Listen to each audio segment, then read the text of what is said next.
श्रीगुरुभ्यो नमः परमगुरुभ्यो नमः श्रीमदानन्दतीर्थभगवत्पादाचार्यगुरुभ्यो नमः हरिः ओम्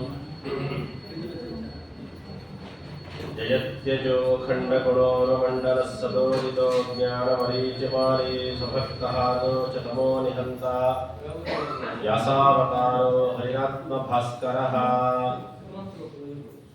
अभ्रमं भङ्गरहितं अजडं विमलं सदा आनन्दतीर्थमतुलं भजे तापत्रयापहं भवतीदनुभावातेडमूकोऽपि वाग्मी जडमतिरपि जन्तर्जायते प्राज्ञमोदिः सकलवचनचेतो देवता भारती सा मम वचसि निधत्तां सन्निधिं मानसे च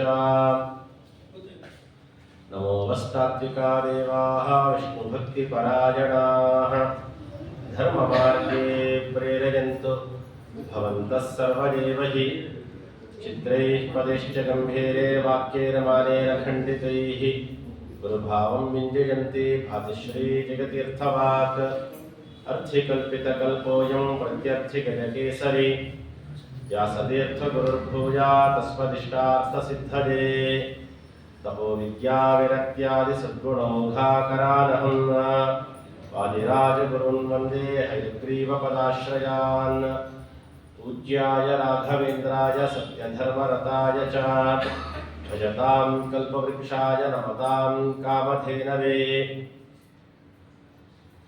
आपादमौलिपर्यन्तं गुरूणामाकृतिं स्मरेत् तेन विघ्नाः प्रणश्यन्ति सिद्ध्यन्ति च मनोरथाः जलज्येष्ठनिभाकारं जगदीशपदाश्रयं जगतीतलविख्यातं जगन्नाथगुरुं भजे पृथ्वीमण्डलमध्यस्थाः पूर्णबोधमतानुगाः वैष्णवाः विष्णुहृदयाः तां नमस्ये गुरुन् मम श्रीगुरुभ्यो नमः हरिः ओं स्वस्तिस्तुषे सन्मङ्गलानि भवन्तु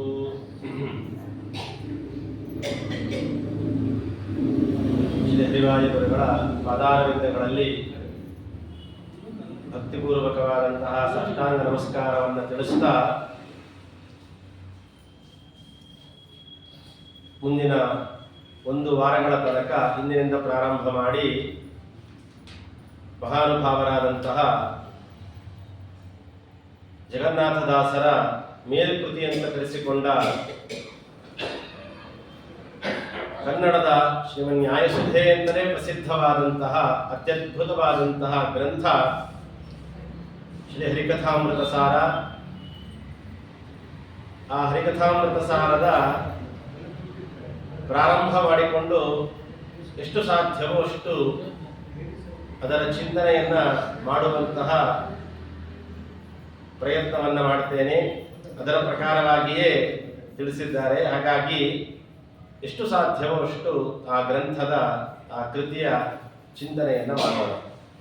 ತಾವೆಲ್ಲರೂ ಕೂಡ ಅನೇಕ ಬಾರಿ ಈ ಗ್ರಂಥದ ಪಾಠ ಆಗಿರಬಹುದು ಅಥವಾ ಪ್ರವಚನದಲ್ಲಾಗಿರಬಹುದು ಅನೇಕ ಬಾರಿ ಇದನ್ನು ಎಲ್ಲರೂ ಕೂಡ ಶ್ರವಣ ಮಾಡಿರ್ತೀರಾ. ಆದರೆ ಎಷ್ಟು ಶ್ರವಣ ಮಾಡಿದರೂ ಕೂಡ ಒಂದೊಂದು ಬಾರಿಯೂ ಕೂಡ ವಿಶೇಷವಾದ ರೀತಿಯಲ್ಲಿ ಅದನ್ನು ಚಿಂತನೆ ಮಾಡಲಿಕ್ಕೆ ಅವಕಾಶಗಳುಂಟು. ಅದಕ್ಕೆ ಜಗನ್ನಾಥದಾಸರು ಹೇಳಬೇಕಾದಾಗ ಪ್ರತಿ ಬಾರಿ ಹೇಳಿ ಅಥವಾ ಕೇಳಿ ಆಧರದಿ ಕೇಳುವುದು ಅಂತ ಅಂದೇ ಹೇಳಿಬಿಟ್ಟಿದ್ದಾರೆ. ಎಷ್ಟು ಸಾಧ್ಯವೋ ಅಷ್ಟು ಪ್ರತಿ ಬಾರಿಯೂ ಎಷ್ಟು ಶ್ರವಣ ಮಾಡಿದರೂ ಕೂಡ ಭಾಗವತಾದಿ ಗ್ರಂಥಗಳ ಶ್ರವಣ ಮುಗಿಯೋದೇ ಇಲ್ಲ. ಹೇಗೋ ಅದೇ ರೀತಿಯಾಗಿ ಈ ಗ್ರಂಥದ ಶ್ರವಣ ಎಷ್ಟು ಬಾರಿಯೂ ಮಾಡಿದರೂ ಒಂದೊಂದು ಅರ್ಥದಲ್ಲೂ ಕೂಡ ಒಂದೊಂದು ರೀತಿಯಲ್ಲೂ ಕೂಡ ಇದನ್ನು ಚಿಂತನೆ ಮಾಡಲಿಕ್ಕೆ ಅವಕಾಶಗಳುಂಟು ಅನ್ನೋ ಅಭಿಪ್ರಾಯದಿಂದ ಯಥಾಯೋಗ್ಯತಾನುಸಾರವಾಗಿ ಈ ಗ್ರಂಥದ ಪ್ರಾರಂಭವನ್ನ ಮಾಡೋಣ. ಅನೇಕ ಬಾರಿ ಹೇಳಿದ್ದೇನೆ, ಹರಿಭಜನೆ ಮಾಡೋ ನಿರಂತರ ಅಂತ. ಪ್ರತಿ ಬಾರಿಗೂ ಭಗವಂತನನ್ನ ನಾವು ಸ್ತೋತ್ರ ಮಾಡ್ತಾನೆ ಇರಬೇಕು, ಅವನ ಗುಣಗಳನ್ನು ಚಿಂತನೆ ಮಾಡ್ತಾನೆ ಇರಬೇಕು. ಯಾವಾಗ ಲೈಟ್ ಆನ್ ಆಗುತ್ತೋ ಗೊತ್ತಾಗೋದಿಲ್ಲ. ಯಾವ ಬಾರಿ ಕೇಳಿದಾಗ ಇವತ್ತು ಭಗವಂತ ಯಾರಿಗೆ ಯಾವ ಕ್ಷಣದಲ್ಲಿ ಉತ್ತಮವಾದಂತಹ ಮನಸ್ಸನ್ನು ಕೊಟ್ಟು ಭಗವಂತನ ಚಿಂತನೆ ಸಾರ್ಥಕ ಆಗುವಂತೆ ಮಾಡ್ತಾನೋ ತಿಳಿಯೋದಿಲ್ಲ. ಹಾಗಾಗಿ ಆ ಪ್ರಯತ್ನ ಸದಾ ಕಾಲಕ್ಕೂ ಇರಬೇಕು. ಸಂತತಂ ಚಿಂತೆಯಂತಂ ಅಂತ್ಯಕಾಲೇ ವಿಶೇಷತಃ ಅಂತ ಹೇಳಿದ ಹಾಗೆ ನಮ್ಮ ಚಿಂತನೆ ಸತತವಾಗಿರಲೇಬೇಕು ಅನ್ನೋ ಕಾರಣಕ್ಕೋಸ್ಕರನೂ ಕೂಡ ಇದನ್ನು ನಾವು ಶ್ರವಣ ಮಾಡುವಂತಹ ಪ್ರಯತ್ನವನ್ನು ಮಾಡೋಣ. ಇಡೀ ಜಗತ್ತಿನಲ್ಲಿ ಭಗವಂತನನ್ನ ಸರ್ವದೋಷ ದೂರ, ಅನಂತ ಗುಣ ಪರಿಪೂರ್ಣ, ಸರ್ವೋತ್ತಮ, ಸರ್ವತಂತ್ರ, ಸ್ವತಂತ್ರ ಅಂತ ಈ ರೀತಿಯಾಗಿ ಭಗವಂತನ ಯಥಾರ್ಥವನ್ನ, ಅವನ ಯಥಾರ್ಥ ಜ್ಞಾನವನ್ನ, ಜಗತ್ತಿಗೆ ವಿಷ್ಣು ತತ್ವವನ್ನ ತಿಳಿಸೋದಕ್ಕಾಗಿಯೇ ಬಂದಂತ ಮಹಾನುಭಾವರು ಮುಖ್ಯ ಪ್ರಾಣದೇವರು ಶ್ರೀಮದ್ ಆಚಾರ್ಯರಾಗಿ ಅವತಾರವನ್ನು ಮಾಡಿ ಎಲ್ಲರ ಮನೆಗಳಲ್ಲಿ, ಎಲ್ಲರ ಮನಗಳಲ್ಲಿ ಅಂಟಿದಂತಹ ಅಜ್ಞಾನವನ್ನ, ಕತ್ತಲನ್ನ ದೂರ ಮಾಡೋದಕ್ಕಾಗಿಯೇ ಬಂದ ಮಹಾನುಭಾವರು, ಅನಂತ ಕೋಟಿ ಸೂರ್ಯ ಪ್ರಕಾಶಮಾನರಾದವರು ವಾಯುದೇವರು ಶ್ರೀಮದ್ ಆಚಾರ್ಯರಾಗಿ ಅವತಾರವನ್ನ ಮಾಡಿ ವೇದಗಳು, ಉಪನಿಷತ್ತುಗಳು, ಮಹಾಭಾರತ, ಇತಿಹಾಸ ಪುರಾಣಗಳಾಗಿರಬಹುದು, ಭಗವದ್ಗೀತೆ, ಪ್ರಧಾನವಾಗಿ ಬ್ರಹ್ಮಸೂತ್ರಗಳು, ಇವೆಲ್ಲ ಪ್ರತಿಯೊಬ್ಬರೂ ಇದನ್ನು ಸ್ವೀಕಾರ ಮಾಡ್ತಾರೆ. ಆದರೆ ಅರ್ಥೈಸಿಕೊಳ್ಳುವಾಗ ಮಾತ್ರ ವ್ಯತ್ಯಾಸ ಮಾಡಿಕೊಂಡು ಅಲ್ಲಿ ಎಡುವಂತಹದ್ದು ಸಹಜ. ಅನೇಕರು ಈ ಸಂದರ್ಭಗಳಲ್ಲಿ ಎಲ್ಲ ಗ್ರಂಥಗಳನ್ನ ಒಪ್ಪಿ, ಇದರ ಪ್ರಾಮಾಣಿಕತೆಯನ್ನು ಒಪ್ಪಿ, ಇದನ್ನು ಅರ್ಥೈಸಿಕೊಳ್ಳುವ ಕಾಲದಲ್ಲಿ ಮಾತ್ರ ಅದನ್ನು ಅವರಿಗೆ ತೋರಿದ ರೀತಿಯಲ್ಲಿ ಅರ್ಥೈಸಿಕೊಂಡು ನಮಗೂ ಭಗವಂತನಿಗೂ ಸಾಮ್ಯವೇ ಮೊದಲಾದ ಅನೇಕ ವಿಚಾರಗಳನ್ನು ಹೇಳಿ ಎಡವಿಸಲಿಕ್ಕೆ ಅವಕಾಶ ಉಂಟು. ಆದರೆ ಹೀಗೆ ಎಡವಬಾರದು ಅನ್ನೋದನ್ನ ಶ್ರೀಮದ್ ಆಚಾರ್ಯರು ನಮಗೆ ಅತ್ಯದ್ಭುತವಾದ ರೀತಿಯಲ್ಲಿ ತಮ್ಮ ಸರ್ವಮೂಲಾದಿ ಗ್ರಂಥಗಳಲ್ಲಿ ನಮಗೆ ಭಗವಂತನ ತತ್ವವನ್ನ, ಲಕ್ಷ್ಮೀ ತತ್ವವನ್ನ, ಪ್ರಾಣತತ್ವವನ್ನ, ಪ್ರಧಾನವಾಗಿ ಪಂಚಭೇದಗಳನ್ನ, ಜೀವನಿಗೆ, ಜೀವ ಪರಮಾತ್ಮನಿಗೆ, ಜೀವ ಜಡನಿಗೆ, ಜಡ ಪರಮಾತ್ಮನಿಗೆ, ಜಡ ಜಡಗಳಿಗೆ ಇರುವಂತಹ ಭೇದಗಳನ್ನ, ಜಗತ್ತಿನ ಸತ್ಯತ್ವವನ್ನ, ಇವೇ ಮೊದಲಾದ ಅನೇಕ ಪ್ರಮೇಯಗಳನ್ನು ಇರುವಂತಹ ಸಿದ್ಧಾಂತ ಆಚಾರ್ಯರ ಸಿದ್ಧಾಂತ. ಅನೇಕ ಬಾರಿ ಹೇಳಿದ್ದೀನಿ, ಆಚಾರ್ಯರು ಎಲ್ಲೂ ಇಲ್ಲದೇ ಇದ್ದದ್ದನ್ನ, ಹೊಸದಾದದ್ದನ್ನ ಹೇಳಲಿಕ್ಕೆ ಬಂದವರಲ್ಲ ಆಚಾರ್ಯರು. ಹಿಂದೆ ವೇದಗಳಲ್ಲಿ, ಉಪನಿಷತ್ತುಗಳಲ್ಲಿ ಹೇಳಿದ ಸಿದ್ಧಾಂತವನ್ನೇ ತಿಳಿಸೋದಕ್ಕಾಗಿ ಬಂದಂತಹವರು. ಎಲ್ಲರೂ ತಪ್ಪು ತಿಳಿದಿದ್ರು, ಅದನ್ನ ಸರಿಪಡಿಸಿದ್ದಕ್ಕೆ ಅದು ಹೊಸದು ಅಂತ ಅನ್ಸತ್ತಷ್ಟೆ. 2+2 ಎಷ್ಟು? 4. 2+2 4 ಅನ್ನೋದು ಸಿದ್ಧವಾದ ವಿಚಾರ. ಸಾರ್ವಕಾಲಿಕವಾಗಿ ಅದೇ 2+2 4 ಅದು. ನಾವು 2+2 5 ಅಂತ ತಿಳ್ಕೊಂಡಿದ್ರೆ 2+2 4 ಅಂದ್ರೆ ಆಚಾರ್ಯರೇನೋ ಹೊಸಾದ್ ಹೇಳಿದ್ರು ಅಂತಲ್ಲ, ಸರಿಯಾಗಿ ಹೇಳಿದ್ರು ಅಂತ ಅರ್ಥ ಅಷ್ಟೇ.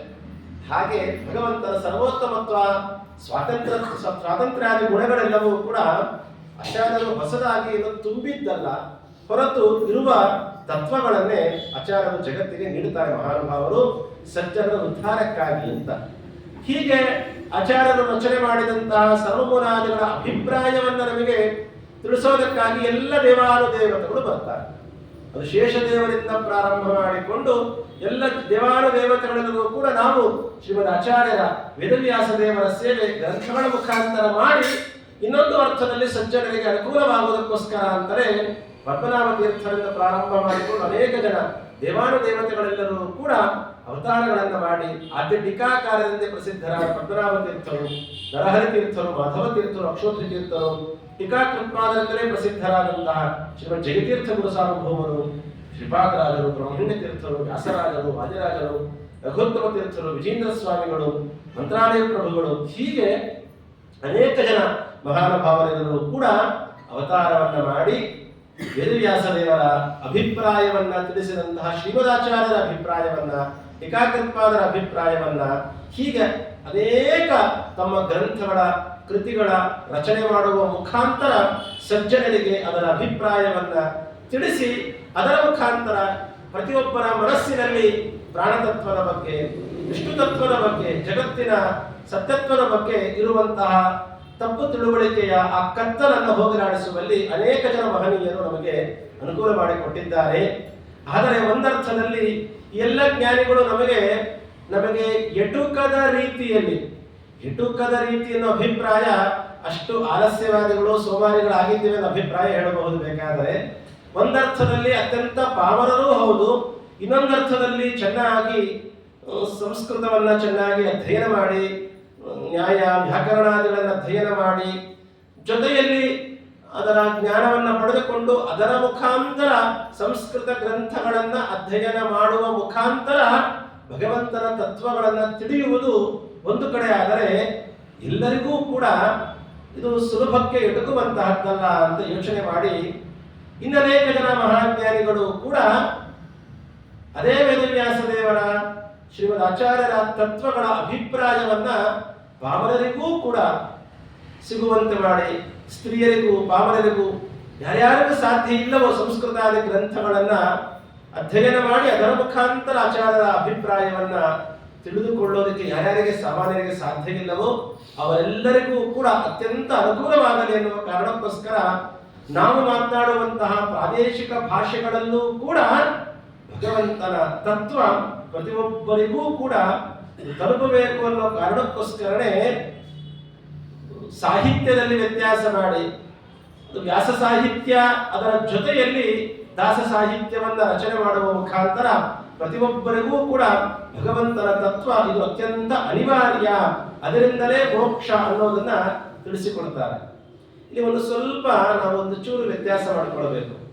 ಯಾರಿಗೆ ಸಂಸ್ಕೃತ ಸಾಧ್ಯವಿಲ್ಲವೋ ಅವರಿಗೆ ಮಾತ್ರ ಕನ್ನಡ ಸಾಹಿತ್ಯ ಅಂತ ಅರ್ಥ ಮಾಡ್ಕೊಳ್ಬಾರ್ದು. ಇದರ ಅಭಿಪ್ರಾಯ ಏನು ಅಂತ ಹೇಳಿದ್ರೆ, ಕನ್ನಡದಲ್ಲಿ ಸಾಹಿತ್ಯ ಬಂದಿದೆ ಆದ ಕಾರಣ ಈ ಸಾಹಿತ್ಯ ಪ್ರಾದೇಶಿಕ ಭಾಷೆ, ಯಾರಿಗೆ ಸಂಸ್ಕೃತ ಬರೋದಿಲ್ವೋ ಅವರಿಗೆ ಮಾತ್ರ ಅಂತ ತಿಳಿಯುವಂತಹದ್ದಲ್ಲ. ಇಲ್ಲಿ ಭಾಷೆ ಮುಖ್ಯ ಆಗೋದಿಲ್ಲ ಹೊರತು ಭಾವ ಮುಖ್ಯವಾಗುತ್ತೆ. ಹಾಗಾದರೆ ಹರಿಕಥಾಮೃತ ಸಾರ ಮೊದಲಾದ ದಾಸವರೇಣ್ಯರೆಲ್ಲ ರಚನೆ ಮಾಡಿದ ಲಕ್ಷಾಂತರ ಕೃತಿಗಳ ಅನಿವಾರ್ಯತೆ ಆಗಿರಬಹುದು, ಅವಶ್ಯಕತೆ ಆಗಿರಬಹುದು, ಇದ್ಯಾವುದು ಸಂಸ್ಕೃತ ಬಲ್ಲವರಿಗಿಲ್ಲವಾ ಅಂದ್ರೆ ಖಂಡಿತ ಹಾಗಂತ ಅಭಿಪ್ರಾಯ ಅಲ್ಲ. ಎಂತೆಂಥ ಸಂಸ್ಕೃತ ಬಲ್ಲವರಿಗೂ ಕೂಡ ಕನ್ನಡದಲ್ಲಿ ಬಂದಂತಹ ದಾಸವಾಣಿಗಳ ಮಾತುಗಳು ಇವತ್ತಿಗೂ ಅರ್ಥವಾಗ್ಲಿಕ್ಕೆ ಸಾಧ್ಯ ಇಲ್ಲ. ಸಂಸ್ಕೃತ ಗ್ರಂಥಗಳಿಗಾದರೂ ಕೂಡ ವ್ಯಾಖ್ಯಾನ, ಟೀಕಾ, ಟಿಪ್ಪಣಿ, ವ್ಯಾಖ್ಯಾನಗಳು ಹುಡುಕಿದ್ರೆ, ಕೋಶ ಹುಡುಕಿದ್ರೆ ಸಿಗಬಹುದೇನೋ. ಆದರೆ ದಾಸರು ಆಡುವ ಮಾತುಗಳಿಗೆ ಇವತ್ತಿಗೂ ಕೂಡ ನಮಗೆ ಅವರ ಅನುಗ್ರಹ ಇಲ್ಲ ಅಂದ್ರೆ ಅರ್ಥ ಮಾಡಿಕೊಳ್ಳಿಕ್ಕೆ ಸಾಧ್ಯ ಇಲ್ಲವೇ ಇಲ್ಲ, ಸಾಧ್ಯವೇ ಆಗೋದಿಲ್ಲ ಎಷ್ಟೋ ಕಡೆ. ಅದು ನಿಮಗೆ ಮುಂದೆ ಹೋಗ್ತಾ ಹೋಗ್ತಾ ಆ ಮಹಾನುಭಾವಗಳ ಅರ್ಥ ವೈಶಾಲ್ಯ, ಅರ್ಥದ ನಿಘಂಟುಗಳು ನಮಗೆ ಗೊತ್ತಾಗ್ತಾ ಹೋಗುತ್ತೆ. ಅಭಿಪ್ರಾಯ ಏನು ಅಂತ ಹೇಳಿದ್ರೆ, ಪ್ರತಿಯೊಬ್ಬರ ಮನಸ್ಸಿನಲ್ಲೂ ಕೂಡ ಭಗವತ್ ತತ್ವ ಜಾಗೃತವಾಗಬೇಕು ಅನ್ನೋ ಕಾರಣಕ್ಕೋಸ್ಕರ ಭಾಷೆಗಿಂತಲೂ ಭಾವ ಮುಖ್ಯವಾಗತ್ತೆ ಅನ್ನೋ ಅಭಿಪ್ರಾಯದಿಂದ ನಮಗೆ ಭಾಷೆ ಭಗವಂತನನ್ನ ತಿಳಿದುಕೊಳ್ಳಿಕ್ಕೆ ಅದು ಅಡ್ಡಿ ಆಗಬಾರದು ಅನ್ನುವ ಕಾರಣಕ್ಕೋಸ್ಕರ ನರಹರಿ ತೀರ್ಥರಿಂದಲೇ ಪ್ರಾರಂಭವಾದಂತಹ ಪದ್ಧತಿ.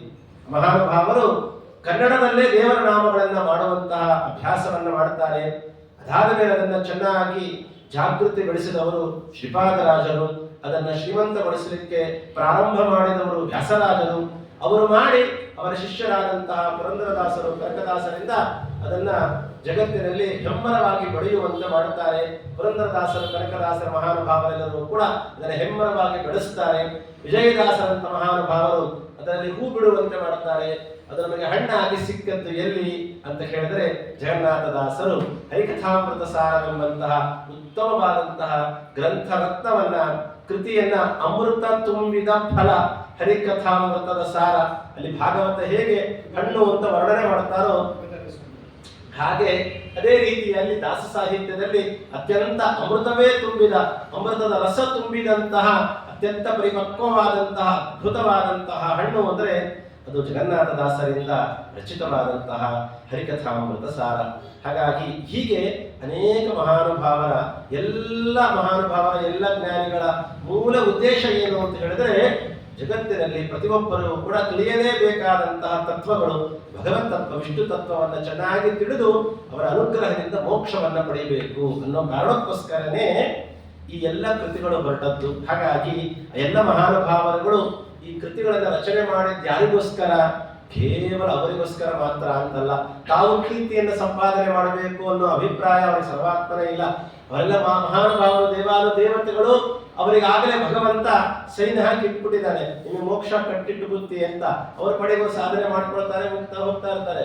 ಆದರೆ ಅವರೆಲ್ಲ ಒಂದು ಮಹಾನುಭಾವರುಗಳು ನಮಗೋಸ್ಕರ, ನಮ್ಮ ಅನುಗ್ರಹಕ್ಕೋಸ್ಕರ, ನಮ್ಮ ಮೇಲೆ ಅನುಗ್ರಹ ಮಾಡುವ ಸಲುವಾಗಿ ನಮ್ಮನ್ನು ಮೋಕ್ಷಕ್ಕೆ ಕರೆದೊಯ್ಯಬೇಕು ಅವರೊಟ್ಟಿಗೆ ಎನ್ನುವ ಕಾರಣಕ್ಕೋಸ್ಕರ ಎಲ್ಲ ಮಹಾನುಭಾವರುಗಳು ಅವರಿಗೆ ಬಂದಂತಹ ಯೋಚನೆಗಳನ್ನ, ಅವರ ಮಾತುಗಳನ್ನ ಬರೆದಿಟ್ಟು ಅದರ ಮುಖಾಂತರ ಭಗವತ್ ತತ್ವವನ್ನು ಜಾಗೃತಗೊಳಿಸಬೇಕು ಅನ್ನೋ ಅಭಿಪ್ರಾಯದಿಂದಲೇ ಪದ್ಮನಾಭ ತೀರ್ಥರಿಂದ ಪ್ರಾರಂಭ ಮಾಡಿಕೊಂಡು ಜಗನ್ನಾಥದಾಸರ ತನಕ ಪ್ರತಿಯೊಬ್ಬರ ಅಭಿಪ್ರಾಯವೂ ಇದೆ. ಹಾಗಾಗಿ ಇಂಥ ಜಗನ್ನಾಥದಾಸರು ನಿಮಗೆಲ್ಲ ಹಿಂದೊಮ್ಮೆ ಬಂದಾಗಲೂ ಕೂಡ ಜಗನ್ನಾಥದಾಸರ ಜೀವನದ ಚರಿತ್ರೆಯನ್ನು ಅನೇಕ ಬಾರಿ ತಾವೆಲ್ಲರೂ ಕೇಳಿದ್ದೀರಾ.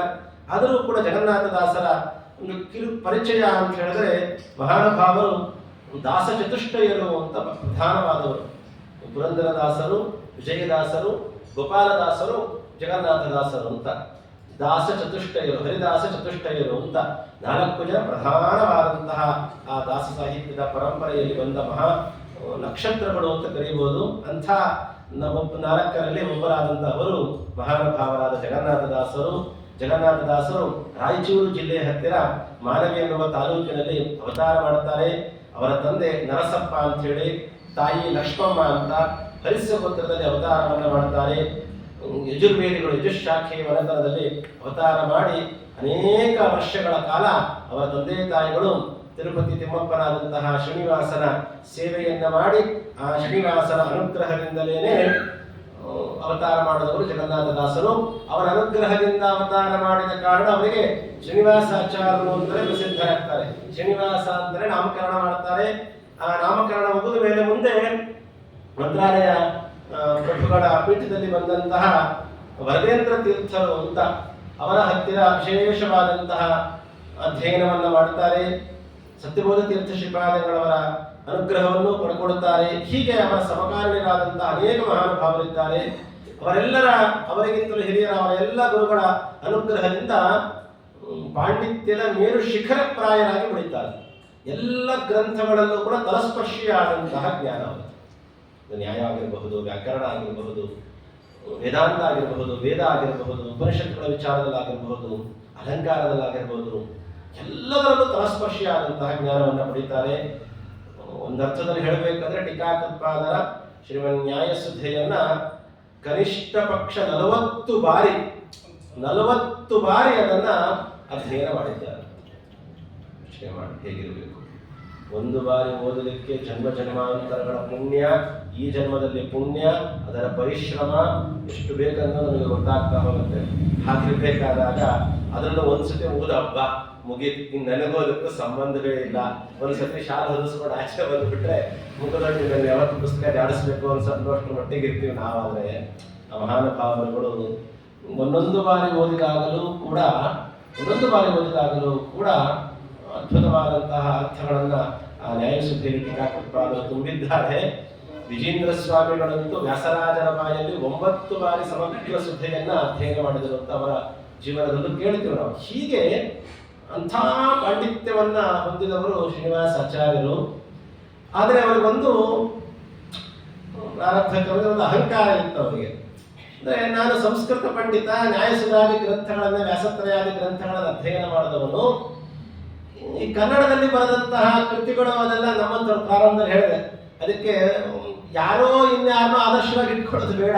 ಈ ಹರಿಕಥಾಮೃತ ಸಾರವನ್ನು ರಚನೆ ಮಾಡಿದ ಜಗನ್ನಾಥದಾಸರು ನಿಮಗೆ ಬಹಳ ದೊಡ್ಡ ಆದರ್ಶ. ಅವರ ಜೀವನದಲ್ಲಿ ಆದಂತೆ ಒಂದು ಘಟನೆ ಇದು.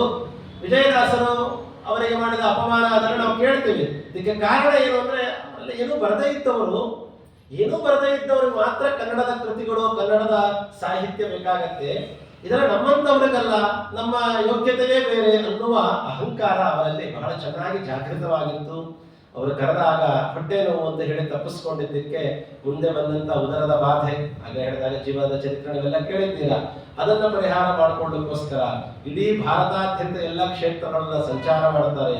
ಮಂತ್ರಾಲಯಕ್ಕೆ ಹೋಗ್ತಾರೆ, ಎಲ್ಲ ಕಡೆಗೂ ಹೋಗ್ತಾರೆ. ಎಲ್ಲೆಲ್ಲಿ ಹೋದ್ರೆ ತಿರುಪತಿಗೆ ಹೋಗ್ತಾರೆ, ಯಂತ್ರೋದ್ಧಾರಕರ ಸೇವೆ ಮಾಡ್ತಾರೆ. ಎಲ್ಲ ಕಡೆಗೂ ಸೇವೆ ಮಾಡಿದ್ರೆ ಕಡೆ ಎಲ್ಲರೂ ಕೇಳಿ ಸೂಚನೆ ಕೊಟ್ಟದ್ದು ಏನು, ಎಲ್ಲಿ ಅಪಮಾನ ಮಾಡಿದ್ವಿ ಅಲ್ಲೇ ಹೋಗಿ ಅವರನ್ನೇ ಕೈಕಾಲಿದ್ದು ಅವರನ್ನೇ ಪ್ರಾರ್ಥನೆ ಮಾಡ್ಕೋ, ಅಲ್ಲೇ ನಿನಗೆ ಪರಿಹಾರ ಸಿಗುತ್ತೆ ಅಂತ ಹೇಳಿದ್ದಕ್ಕೆ ಕಡೆಯದಾಗಿ ವಿಜಯದಾಸರ ಹತ್ರನೇ ಬರ್ತಾರೆ. ಮಹಾನುಭಾವ ವಿಜಯದಾಸರ ಅನುಗ್ರಹವಾಗುತ್ತೆ.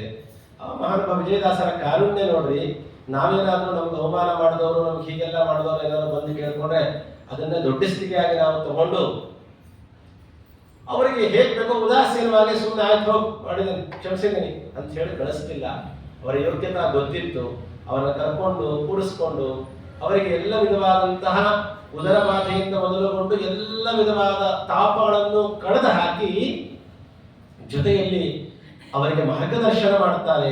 ಪಂಢರಪುರ ಕ್ಷೇತ್ರಕ್ಕೆ ಹೋಗ್ರಿ, ಅಲ್ಲೇ ನೀವು ದಾಸ ಸಾಹಿತ್ಯಕ್ಕೆ ಬುನಾದಿಯಾದಂತಹ ದೊಡ್ಡ ಗ್ರಂಥಕ್ಕೆ ರಚನೆಗೆ ನಾಂದಿಯಾಗತ್ತೆ ಅಂತ ಹೇಳಿ ಮುಂದೆ ಪಂಢರಪುರ ಕ್ಷೇತ್ರದಲ್ಲಿ ಜಗನ್ನಾಥ ವಿಠಲ ಅಂತ ಹೇಳಿ ಭಗವಂತನಿಂದಲೇ ಅಂಕಿತವನ್ನ ಪಡೆಯುವಂತಾಗತ್ತೆ.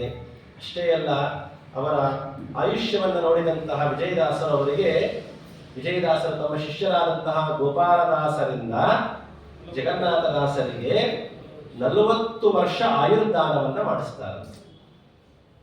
ಇದರಲ್ಲಿ ನಮ್ಗೆ ಏನ್ ಗೊತ್ತಾಗತ್ತೆ ಅಂತ ಹೇಳಿದ್ರೆ, ಆಯುರ್ದಾನ ಮಾಡಿಸ್ಲಿಕ್ಕೆ ಅದು 3 ಜನರ ಯೋಗ್ಯತೆ ನೋಡ್ರಿ.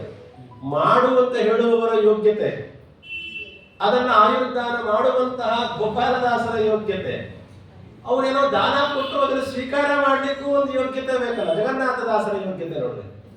ಇದ್ಯಾವುದು ಸುಲಭ ಸಾಧ್ಯದಲ್ಲ. ಏನೋ ನನ್ನ ಕೈ ಏನೋ ಒಂದು ಪತ್ರ ಕೊಟ್ಟೆ, ನೀವು ಅದನ್ನು ಕೊಡ್ರಪ್ಪ ಆ ರೀತಿ ಇಸ್ಕೊಂಡಂಗಲ್ಲ. ಇದು ದಾನ ಮಾಡ್ರಿ ಅಂತ ಹೇಳೋದೇನು, ದಾನ ಮಾಡೋದೇನು, ದಾನ ಇಸ್ಕೊಳ್ಳೋದೇನು, ಯಾವ ಪದಾರ್ಥಗಳ ಬಗ್ಗೆ ಮಾತಾಡ್ತಿಲ್ಲ, ಇಲ್ಲಿ ಆಯುಷ್ಯಗಳ ಬಗ್ಗೆ ಮಾತಾಡ್ತಿದ್ದ ಅಲ್ಲ. ಅಗೋಚರ ನಮಗೆ ಇವೆಲ್ಲ ಹೇಗೆ ಸಾಧ್ಯ ಇದೆ? ಹಾಗಾದ್ರೆ ನಾನು ಹೇಳ್ಬಿಡ್ತೇವೆ, ನಾಳೆ ನಿಮ್ಗೆ ನಾನು 4 ದಿವಸ ಆಯುರ್ದಾನ ಮಾಡ್ತೀನಿ. ಹೌದಾ ಆಚಾರ್ಯ? ನಂಬೋದು ಹೇಗೆ? ಅಥವಾ ಅನುಭವ ಬರೋದು ಹೇಗೆ? ಅನುಭವ ಪೂರ್ವಕವಾಗಿ ಇದೆಲ್ಲ ಅವರು ಅನುಭವಿಸ್ತಾರೆ. ಆ ಯೋಗ್ಯತೆ ಅವರಲ್ಲಿದೆ. ಹೇಳುವವರ ಯೋಗ್ಯತೆ, ಕೊಡುವವರ, ಸ್ವೀಕಾರ ಮಾಡುವವರ ಯೋಗ್ಯತೆ ಎಷ್ಟು ಚೆನ್ನಾಗಿದೆ ಅಂತ ಅವರ ಇತಿಹಾಸಗಳು ನಾವು ಕೇಳಿದಾಗ ನಮಗೆ ಗೊತ್ತಾಗತ್ತೆ. ಒಬ್ಬೊಬ್ಬರು ಒಂದೊಂದು ರೀತಿಯಾದಂತಹ ಧ್ರುವ ನಕ್ಷತ್ರದಂತೆ ಬೆಳಗಿದವರು ಮಾಧ್ವ ಪರಂಪರೆಯಲ್ಲಿ. ಹೀಗೆ ಆ ಜಗನ್ನಾಥದಾಸರಿಗೆ 40 ವರ್ಷಗಳ ಆಯುರ್ದಾನವನ್ನು ಮಾಡ್ತಾರಂತೆ. ಗೋಪಾಲದಾಸರು ತಮ್ಮ ಗುರುಗಳು ಹೇಳಿದ ಒಂದೇ ಒಂದು ಕಾರಣಕ್ಕೋಸ್ಕರ ತಕ್ಷಣದಲ್ಲಿ ಆಯುಷ್ಯವನ್ನ ದಾನ ಮಾಡ್ತಾರೆ. ಆಯುಷ್ಯ ದಾನ ಮಾಡಿದ್ದು ಯಾವುದಕ್ಕೆ ಅದು ನಾಂದಿ ಅಂತ ಹೇಳಿದ್ರೆ, ಈ ಹರಿಕಥಾಮೃತ ಸಾರ ರಚನೆ ಮಾಡುವುದಕ್ಕೋಸ್ಕರ ಅಂದಲೇನೆ. ಆಯುಷ್ಯವನ್ನು ಹೇಗೆ ನಾವು ಸಾರ್ಥಕಪಡಿಸಿಕೊಳ್ಳಬೇಕು ಅನ್ನೋದನ್ನ ಜಗನ್ನಾಥದಾಸರ ಈ ಕಥೆಯಿಂದ ನಾವು ತಿಳ್ಕೊಳ್ಬೇಕಾಗತ್ತೆ. ಕನ್ನಡ ಸಾಹಿತ್ಯದಿಂದ ಮೋಕ್ಷವನ್ನ ಪಡೆಯಬಹುದು ಅನ್ನೋದನ್ನ ತೋರಿಸಿಕೊಟ್ಟವರು ಈ ಜಗನ್ನಾಥದಾಸರು. ಕೇವಲ ಸಂಸ್ಕೃತವಲ್ಲವರಿಗೆ ಕೇವಲ ಸಂಸ್ಕೃತ ಅಷ್ಟೇ ಸಾಕು, ಕನ್ನಡ ಬೇಕಾಗಿಲ್ಲ ಅನ್ನುವ ಮನಸ್ಥಿತಿ ಉಳ್ಳವರಿಗೆ ಬೇಕೇ ಬೇಕು ಅಂತ ತೋರಿಸಿಕೊಟ್ಟವರು ಜಗನ್ನಾಥದಾಸರು. ಗುರುಗಳಿಗೆ ನಾವು ಎದುರು ಮಾತನಾಡೋದು, ಗುರುಗಳ ದ್ರೋಹ ಮಾಡಿದರೆ ಅಂತವರಿಗೆ ಅನುಭವಿಸಬೇಕಾಗತ್ತೆ ಅಂತಲೂ ಅವರ ಪಾತ್ರದಿಂದ ನಮಗೆ ತೋರಿಸಿಕೊಟ್ಟವರು ಜಗನ್ನಾಥದಾಸರು. ಅದೇ ಗುರುಗಳ ಅನುಗ್ರಹವನ್ನ ಪಡೆದುಕೊಂಡ್ರೆ ಜೀವನದಲ್ಲಿ ಏನು ಬೇಕಾದರೂ ಸಾಧಿಸಬಹುದು ಅಂತ ತೋರಿಸಿಕೊಟ್ಟವರು ಅದೇ ಜಗನ್ನಾಥದಾಸರು. ಆ ಗುರುಗಳ ಅನುಗ್ರಹ ಹೊಂದಿದ್ದರೆ ಸಾಕು, ಭಗವಂತನ ಕಾರುಣ್ಯ, ಭಗವಂತನ ಅನುಗ್ರಹ ಹೇಗಾಗತ್ತೆ ಅನ್ನೋದಕ್ಕೆ ಹರಿಕಥಾಮೃತ ಸಾರದ ರಚನೆ ಬಹಳ ದೊಡ್ಡ ನಮಗೆ ದಾರಿದೀಪ, ಮಾರ್ಗದರ್ಶನ. ಹೀಗಾಗಿ ದೊಡ್ಡವರ ಕಥೆ, ಅವರ ನಡವಳಿಕೆಗಳೇ, ಅವರ ಮಾತು, ಅವರ ನಡವಳಿಕೆಗಳೇ ನಮಗೆ ಆದರ್ಶ ಅಂತ ಹೇಳ್ತಾ ಇರ್ತಾರೆ ಯಾವಾಗಲೂ ಕೂಡ. ಹಾಗಾಗಿ ಅಂತ ಜಗನ್ನಾಥದಾಸರು ಅತ್ಯದ್ಭುತವಾದಂತಹ ಈ ಹರಿಕಥಾಮೃತ ಸಾರ ಅನ್ನುವಂತಹ ಗ್ರಂಥವನ್ನ ಗೋಪಾಲದಾಸರ ಹಾಗೂ ವಿಜಯದಾಸರ ಅನುಗ್ರಹದಿಂದ ರಚನೆಯನ್ನ ಮಾಡ್ತಾರೆ. ಅಲಂಕಾರಿಕವಾಗಿ ನೋಡೋದಾಯ್ತು ಅಂತ ಹೇಳಿದ್ರೆ, ಈ ಹರಿಕಥಾಮೃತ ಸಾರ ಇದು ಭಾಮಿನಿ ಷಟ್ಪದಿ ಅಂತ. ಕನ್ನಡ ಮೀಡಿಯಂ ಓದಿದವರಿಗೆ ಕೆಲವರಿಗೆ ಪರಿಚಯ ಇರಬಹುದು. ಷಟ್ಪದಿಗಳು ಹೇಳಬೇಕಾದಾಗ ಭಾಮಿನಿ ಷಟ್ಪದಿ ಅಂತ. ಆ ಷಟ್ಪದಿಯಲ್ಲಿ, ಭಾಮಿನಿ ಷಟ್ಪದಿಯಲ್ಲಿ ಇಟ್ಟುಕೊಂಡು ಈ ಕೃತಿಯನ್ನು ರಚನೆ ಮಾಡ್ತಾರೆ. ಇದರಲ್ಲಿ ಅಧ್ಯಾಯಗಳು, ಸರ್ಗಗಳು ಅಂತ ಇಲ್ಲ, ಇದರಲ್ಲಿ ಸಂಧಿಗಳು ಅಂತ ಮಾಡಿದ್ದಾರೆ. ಒಟ್ಟು 32 ಸಂಧಿಗಳು. ಶ್ರೀಮದ್ ಹರಿಕಥಾಮೃತ ಸಾರ ಅಂತ ಇದರ ಹೆಸರು. 32 ಸಂಧಿಗಳು ಪ್ರಧಾನವಾಗಿ ಹೇಳ್ತಾರೆ. ಜೊತೆಯಲ್ಲಿ ಸುಮಾರು 988 ಪದ್ಯಗಳಿದೆ. ಎಷ್ಟು? 988 ಪದ್ಯಗಳು. ಇದರಲ್ಲಿ ಏನ್ ಹೇಳ್ತಾರೆ ಆಚಾರ್ಯ ಅಂತ ಕೇಳಿದ್ರೆ, ಭಗವಂತನ ಗುಣಪರಿಪೂರ್ಣತ್ವ, ದೋಷ ದೂರತ್ವ ಮೊದಲಾದಂತಹ ಜಗತ್ಸತ್ಯತ್ವ, ಪಂಚಭೇದಾದಿ ಗುಣಗಳನ್ನು ಆಚಾರ್ಯರು ಹೇಗೆ ತಮ್ಮ ಸರ್ವಮೂಲಾದಿ ಗ್ರಂಥಗಳಲ್ಲಿ ತಿಳಿಸಿದ್ದಾರೋ ಅದರ ಕನ್ನಡೀಕರಣ ಅಂತ ಬೇಕಾದ್ರೆ ನಾವು ಹೇಳಬಹುದು. ಆಚಾರ್ಯರ ಅಭಿಪ್ರಾಯ, ಟೀಕಾಕೃತ್ಪಾದರ, ವ್ಯಾಸರಾಜರ, ಮಂತ್ರಾಲಯ ಪ್ರಭುಗಳ ಟೀಕಾ ಟಿಪ್ಪಣಿಕಾರರ ಅಭಿಪ್ರಾಯಗಳನ್ನ, ವೇದವ್ಯಾಸದೇವರ ಅಭಿಪ್ರಾಯವನ್ನ ಈ ಒಂದು ಹರಿಕಥಾಮೃತ ಸಾರ ಅನ್ನುವ ಗ್ರಂಥಗಳಲ್ಲಿ ನಮಗೆ ಅತ್ಯದ್ಭುತವಾದ ರೀತಿಯಲ್ಲಿ, ಅತ್ಯಂತ ಸರಳ ಶೈಲಿಯೂ ಹೌದು, ಅತ್ಯಂತ ಕ್ಲಿಷ್ಟ ಶೈಲಿಯೂ ಹೌದು. ಹೇಗೆ ಹೇಳ್ತೀರಾ ಅಂದ್ರೆ, ಆಚಾರ್ಯರ ಗ್ರಂಥವೂ ಹಾಗೆ ಇರುತ್ತೆ ಅಂತ ಹೇಳ್ತಾರೆ. ಹೇಗೆ ಅಂದ್ರೆ ಚಿಕ್ಕ ಮಕ್ಕಳು ನಾನು ಓದಲಿಕ್ಕೆ ಕುತ್ಕೊಳ್ತೀನಿ ಅಂತ ಹೇಳಿದ್ರೆ ಅಂಥವರಿಗೂ ಅರ್ಥವಾಗತ್ತೆ. ಎಲ್ಲ ಶಾಸ್ತ್ರಾರ್ಥಗಳನ್ನ ಕರತಲಾಮಲಕ ಮಾಡ್ಕೊಂಡು ಕುತ್ಕೊಂಡಿದ್ದೀನಿ ನಾನು ಅಂತ ಹೇಳಿ ನಾನು ಆಚಾರ್ಯರ ಗ್ರಂಥ ಅಧ್ಯಯನ ಮಾಡ್ತೀನಿ ಅಂದ್ರೆ ಅವರಿಗೂ ಕೂಡ ಅರ್ಥವಾಗುವುದಿಲ್ಲ ಅಂತ ಹೇಳ್ತಾರೆ. ಹೇಗೋ ಹಾಗೆ ಭಕ್ತಿಯಿಂದ ನಾನು ಕುತ್ಕೊಂಡ್ರೆ ಪ್ರತಿಯೊಂದು ಅರ್ಥವಾಗುತ್ತೆ ಅಂತ ಹೇಳ್ತಾರಲ್ಲ, ಹಾಗೆ ಹರಿಕಥಾಮೃತ ಸಾರ 40 ಬಾರಿ ಅಧ್ಯಯನ ಮಾಡಿ ಬರೆದವರು ಈ ಗ್ರಂಥವನ್ನ ಯೋಚನೆ ಮಾಡಿ ಹೇಗಿರ್ಬೇಕು. ಹಾಗಾದರೆ ಇದಕ್ಕೆ ಕನ್ನಡದ ಸುಧಾ ಅಂತಲೇ ಹೆಸರು ಬಂತು. ಕನ್ನಡದ ಸುಧಾ ಅಂತಲೇ ಹೆಸರು ಬಂತು. ಹಾಗಾದ್ರೆ ಎಚ್ಚರಿಕೆಯಿಂದ ನಾವು ಓದಬೇಕಾಗತ್ತೆ. ಇದರಲ್ಲಿ ಒಂದು ಸ್ವಲ್ಪ ಕೆಲವು ವ್ಯತ್ಯಾಸಗಳಿದೆ. ಏನು ವ್ಯತ್ಯಾಸ ಅಂತ ಕೇಳಿದ್ರೆ, ಈ 32 ಸಂಧಿ ಅಂತ ಹೇಳಿದ್ರಲ್ಲ, ಮೊದಲು 16 ಸಂಧಿಗಳಲ್ಲಿ ಯಾವುದೇ ರೀತಿಯಾದಂತಹ ಅಭಿಪ್ರಾಯ ಭೇದ ಇಲ್ಲ. ಹೆಸರು ಸಂಧಿಗಳು ಪದ್ಯಗಳೆಲ್ಲ ಅದರಲ್ಲಿ ಯಾವುದೇ ವಿಚಾರ ಇಲ್ಲ. ಅಂದ್ರೆ ಯಾವ ಸಂಧಿ ಆದ್ಮೇಲೆ ಯಾವ ಸಂಧಿ, ಯಾವ ಸಂಧಿ ಆದ್ಮೇಲೆ ಇನ್ಯಾವ ಸಂಧಿಗಳು ಅಂತ ತಿಳ್ಕೊಳ್ಬೇಕಾದಾಗ ಮೊದಲು 16 ಸಂಧಿಗಳಲ್ಲಿ ಯಾವುದೇ ರೀತಿಯಾದಂತಹ ಪಾಠಾಂತರಗಳಿಲ್ಲ. ಅದಾದ್ಮೇಲೆ 1-2-3 ಸಂಧಿ ವಿಚಾರಗಳಲ್ಲಿ ಇದಾದ್ಮೇಲೆ ಅದು, ಅದಾದ್ಮೇಲೆ ಇದು ಅನ್ನೋ ವಿಚಾರದಲ್ಲಿ ಕೆಲವುದು ಸ್ವಲ್ಪ ವ್ಯತ್ಯಾಸವಾಗಿ ತೋರತ್ತೆ. ಆದರೆ ಅಡ್ಡಿ ಇಲ್ಲ. ಯಾಕೆ ಅಂತ ಹೇಳಿದ್ರೆ ಯಾವ ಸಂಧಿಯನ್ನು ಯಾರು ಬಿಟ್ಟಿಲ್ಲ, ಅದಂತೂ ನಾವು ಗಟ್ಟಿಯಾಗಿ ಹೇಳ್ಬೋದು. ಅಭಿಪ್ರಾಯ 988 ಅಂತ ಪ್ರಧಾನವಾಗಿ ಎಲ್ಲರೂ ಒಪ್ಪುವಂತಹದ್ದು. ಆದರೆ 1-2-3 ಪದ್ಯಗಳಲ್ಲಿ ಮಾತ್ರ ವ್ಯತ್ಯಾಸ ಇದೆ ಅಂತ ಇನ್ನು ಕೆಲವರ ಅಭಿಪ್ರಾಯ.